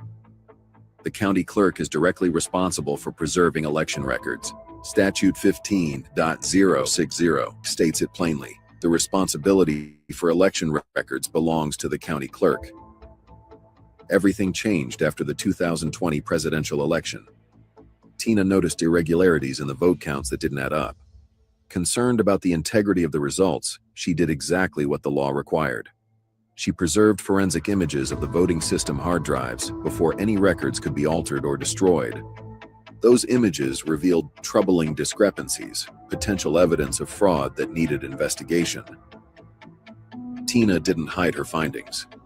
She prepared 3 detailed reports documenting the issues and presented them directly to the Mesa County Commissioners, Janet Rowland, Cody Davis, and Scott McInnes, her elected bosses. She asked for an official state inspection of the machines. Their response? Silence. No action. Deaf ears. With her official channels blocked, Tina sought an independent expert to examine the system. That is when the backlash began. The Colorado Secretary of State, Jenna Griswold, publicly declared Tina guilty of compromising voting machines, 2 full years before any charges were even filed or a trial began. Well, I was the first Secretary of State in the country to actually have to deal with an insider threat. When the Mesa County clerk working with QAnon and the MyPillow.guy compromised her own voting equipment trying to prove the big lie. In a 2022 debate, Griswold repeatedly attacked Tina by name, laying the groundwork for public opinion against her long before the case went to court. Meanwhile, counties across Colorado were destroying 2020 election records within weeks, not the minimum 6 months required by law. The term trusted build, a software update process marketed as an election security measure, was used to justify these destructions. But trusted build did not appear anywhere in Colorado's official election statutes and was only added in September of 2025. It was never part of the law Tina was supposed to follow. Tina's images were the only surviving record of what really happened in Mesa County in 2020. When the Department of Justice later requested those records, Griswold's office claimed they didn't have to turn them over because they had already been destroyed. Tina was charged, not with election fraud, but with how she obtained access to the machines, identity theft, impersonating a public official, attempting to influence a public servant, and related offenses. The actual election data and the evidence of irregularities were never allowed to be examined in court. In 2024, Tina was convicted. She was sentenced to 9 years in prison, a harsh punishment for a non-violent first-time offender. Ms. Peters, you are a privileged person. You are as privileged as they come. You are no hero, you abused your position, and you're a charlatan who used and is still using your prior position in office to peddle a snake oil that's been proven to be junk time and time again. You're as defiant as a defendant as this court has ever seen. You have no respect for the checks and balances of government. You have no respect for this court. You have no respect for law enforcement, and you do not have respect for your fellow colleagues. You are a charlatan, and you cannot help but lie, as easy it is for you to breathe. And prison is for those folks where we send people who are a danger to all of us. Prison is the only place that duly meets the purposes of sentencing in this matter. 9 years of incarceration. But her ordeal didn't end there. As a 70-year-old Gold Star mother, Tina has endured brutal beatings from female gang members in her unit. From a letter by her attorney, Peter Ticktin, in 2021, Dominion, in an effort to cover its tracks, demanded that Jenna Griswold install a trusted build to take place on all Colorado Dominion brand equipment. Clerk Peters was lied to by both Dominion and Ms. Griswold's office and told that the trusted build would not wipe and overwrite the 2020 election data.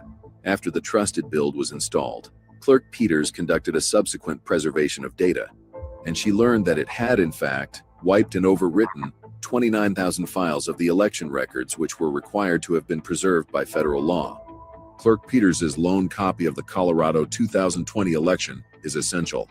Upon learning of the lone copy, Dominion immediately contacted Jenna Griswold in her capacity of Secretary of State that Clerk Peters be criminally charged with obtaining a copy of the 2020 election data. Prior to the installation of the trusted build, her life was threatened by a group of inmates to stab her and to kill her. Presently, she is in the smallest cell of her unit. It was formerly used for a washing machine and dryer. Despite having no disciplinary write-ups, she was moved to isolation under the phony narrative that it was for her own protection. But the truth is, the jail has a dedicated safe wing for low-risk inmates like Tina, non-gang members, and those without issues. Why wasn't she placed there? Because that wing allows unsupervised phone calls, which would have let her speak freely about the election irregularities she uncovered. Instead, her communications are heavily monitored and limited, stripping away her First Amendment rights. This isn't about jail policy or her safety, it's about keeping her silent. Many believe these conditions are designed to break her, to prevent her from continuing to speak about what her images revealed. Tina Peters could have looked the other way. She could have signed off on the results and kept her job, her freedom, her reputation. Instead, she chose to protect the integrity of the election process, even when it meant risking everything. She is not in prison because she broke the law to hide fraud. She is in prison because she tried to expose it. I took one of these copies to every commissioner and to the DA. They did nothing. There were 29,000 election records that you can see on here in orange that were deleted from the people's Mesa County election system when they compared the first image that was taken and the second image. Gone, deleted. Another report, there were 36 wireless devices. Report number 3, ballots go in, there's a second fraudulent database that's created, then the ballot is changed, and we know it's been changed because it's lacking the .sha file. Mr. Rubenstein accused me in court of recording on my iPad. I'm at a commissioner's hearing. They see the iPad in my purse. All of a sudden, 22 minutes they delayed the commissioner's hearing in order to go get a search warrant. And that's when all hell broke loose. They came in, descended on it like it was a drug bust. Grabbed the iPad. 66 recordings were extracted from the iPad. None of the 66 videos were recorded on February 7th, 2022. Then later, Rubenstein admitted he didn't know if I was recording or not. During the time they took this break, Janet Rowland bends down and says she won't want to come back here after this. And Cody Davis, that's sitting right back here, said, sacrificial lamb. He called me a sacrificial lamb. Tina Peters followed her legal duty as county clerk. She reported suspected fraud through proper channels. She preserved records she was responsible for protecting. And for that, she's been made a political prisoner. The public deserves to know the truth about 2020. The public deserves answers about why election records were destroyed so quickly. And Tina Peters deserves justice. Demand transparency. Demand accountability. Demand freedom for Tina Peters. Griswold, elected with George Soros money, has offered to let me return to my job in elections, the one that you elected me to do. If and only if I make a public statement saying we don't need more transparency in our elections and that there was no voter fraud. I say never.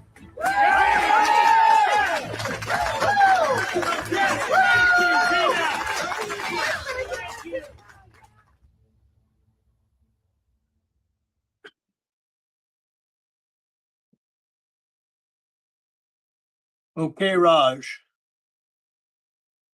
Hope everybody liked that. I want to just put this up again, Raj. You want to put this on the screen?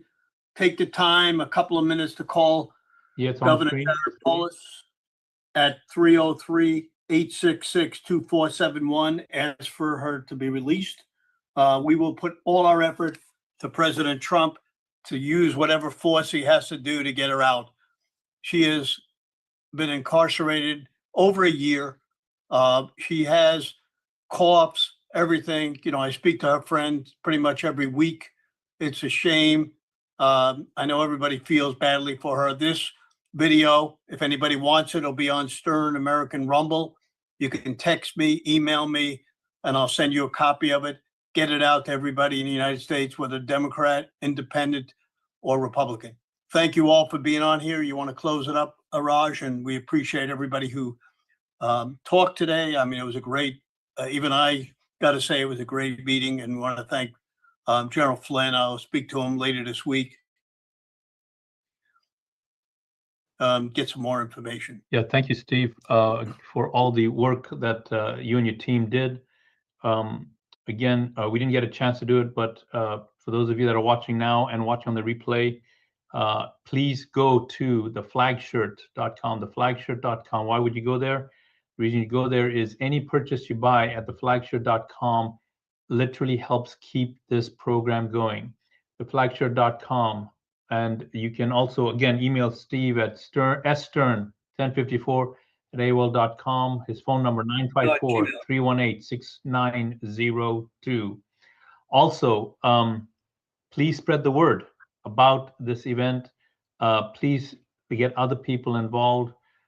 And most of all, my friends, most of all, take the actions that you were inspired with when you were watching the show. As soon as the show's over, probably something else is going to come on your schedule, another call, another text, something's going to come up. Maintain the focus. Please, please, please take the actions that you were inspired to during this call, and we will see you on the next call. Thank you, Steve. Back to you. All right. Again, either go to stern1054@AOL or stern1054@gmail.com. They're both there. You can put a call into 954-318-6902. That's my company number. I will get back to you. Want to thank everybody for joining us, for letting other people know about it. Go to Stern American Rumble for the copy. You can scroll through it. Also on Stern American Rumble, there's some clips from our last one, which were very important. And we'll get this out and we'll make sure everything happens. Thank you, everybody, for joining us and for being patient. We were a little bit late this time. Action, action, action. And Bud, thanks a lot for all your texts and wearing our shirt. We appreciate that. And hopefully, and there you go. And hopefully next time Terry will wear his shirt. I'm wearing my University of Miami shirt. I went there. I've been to a lot of games. Hopefully we win tomorrow night. All right. Bye, Steve. Bye-bye. Bye-bye, everyone. Bye-bye. The recording has stopped.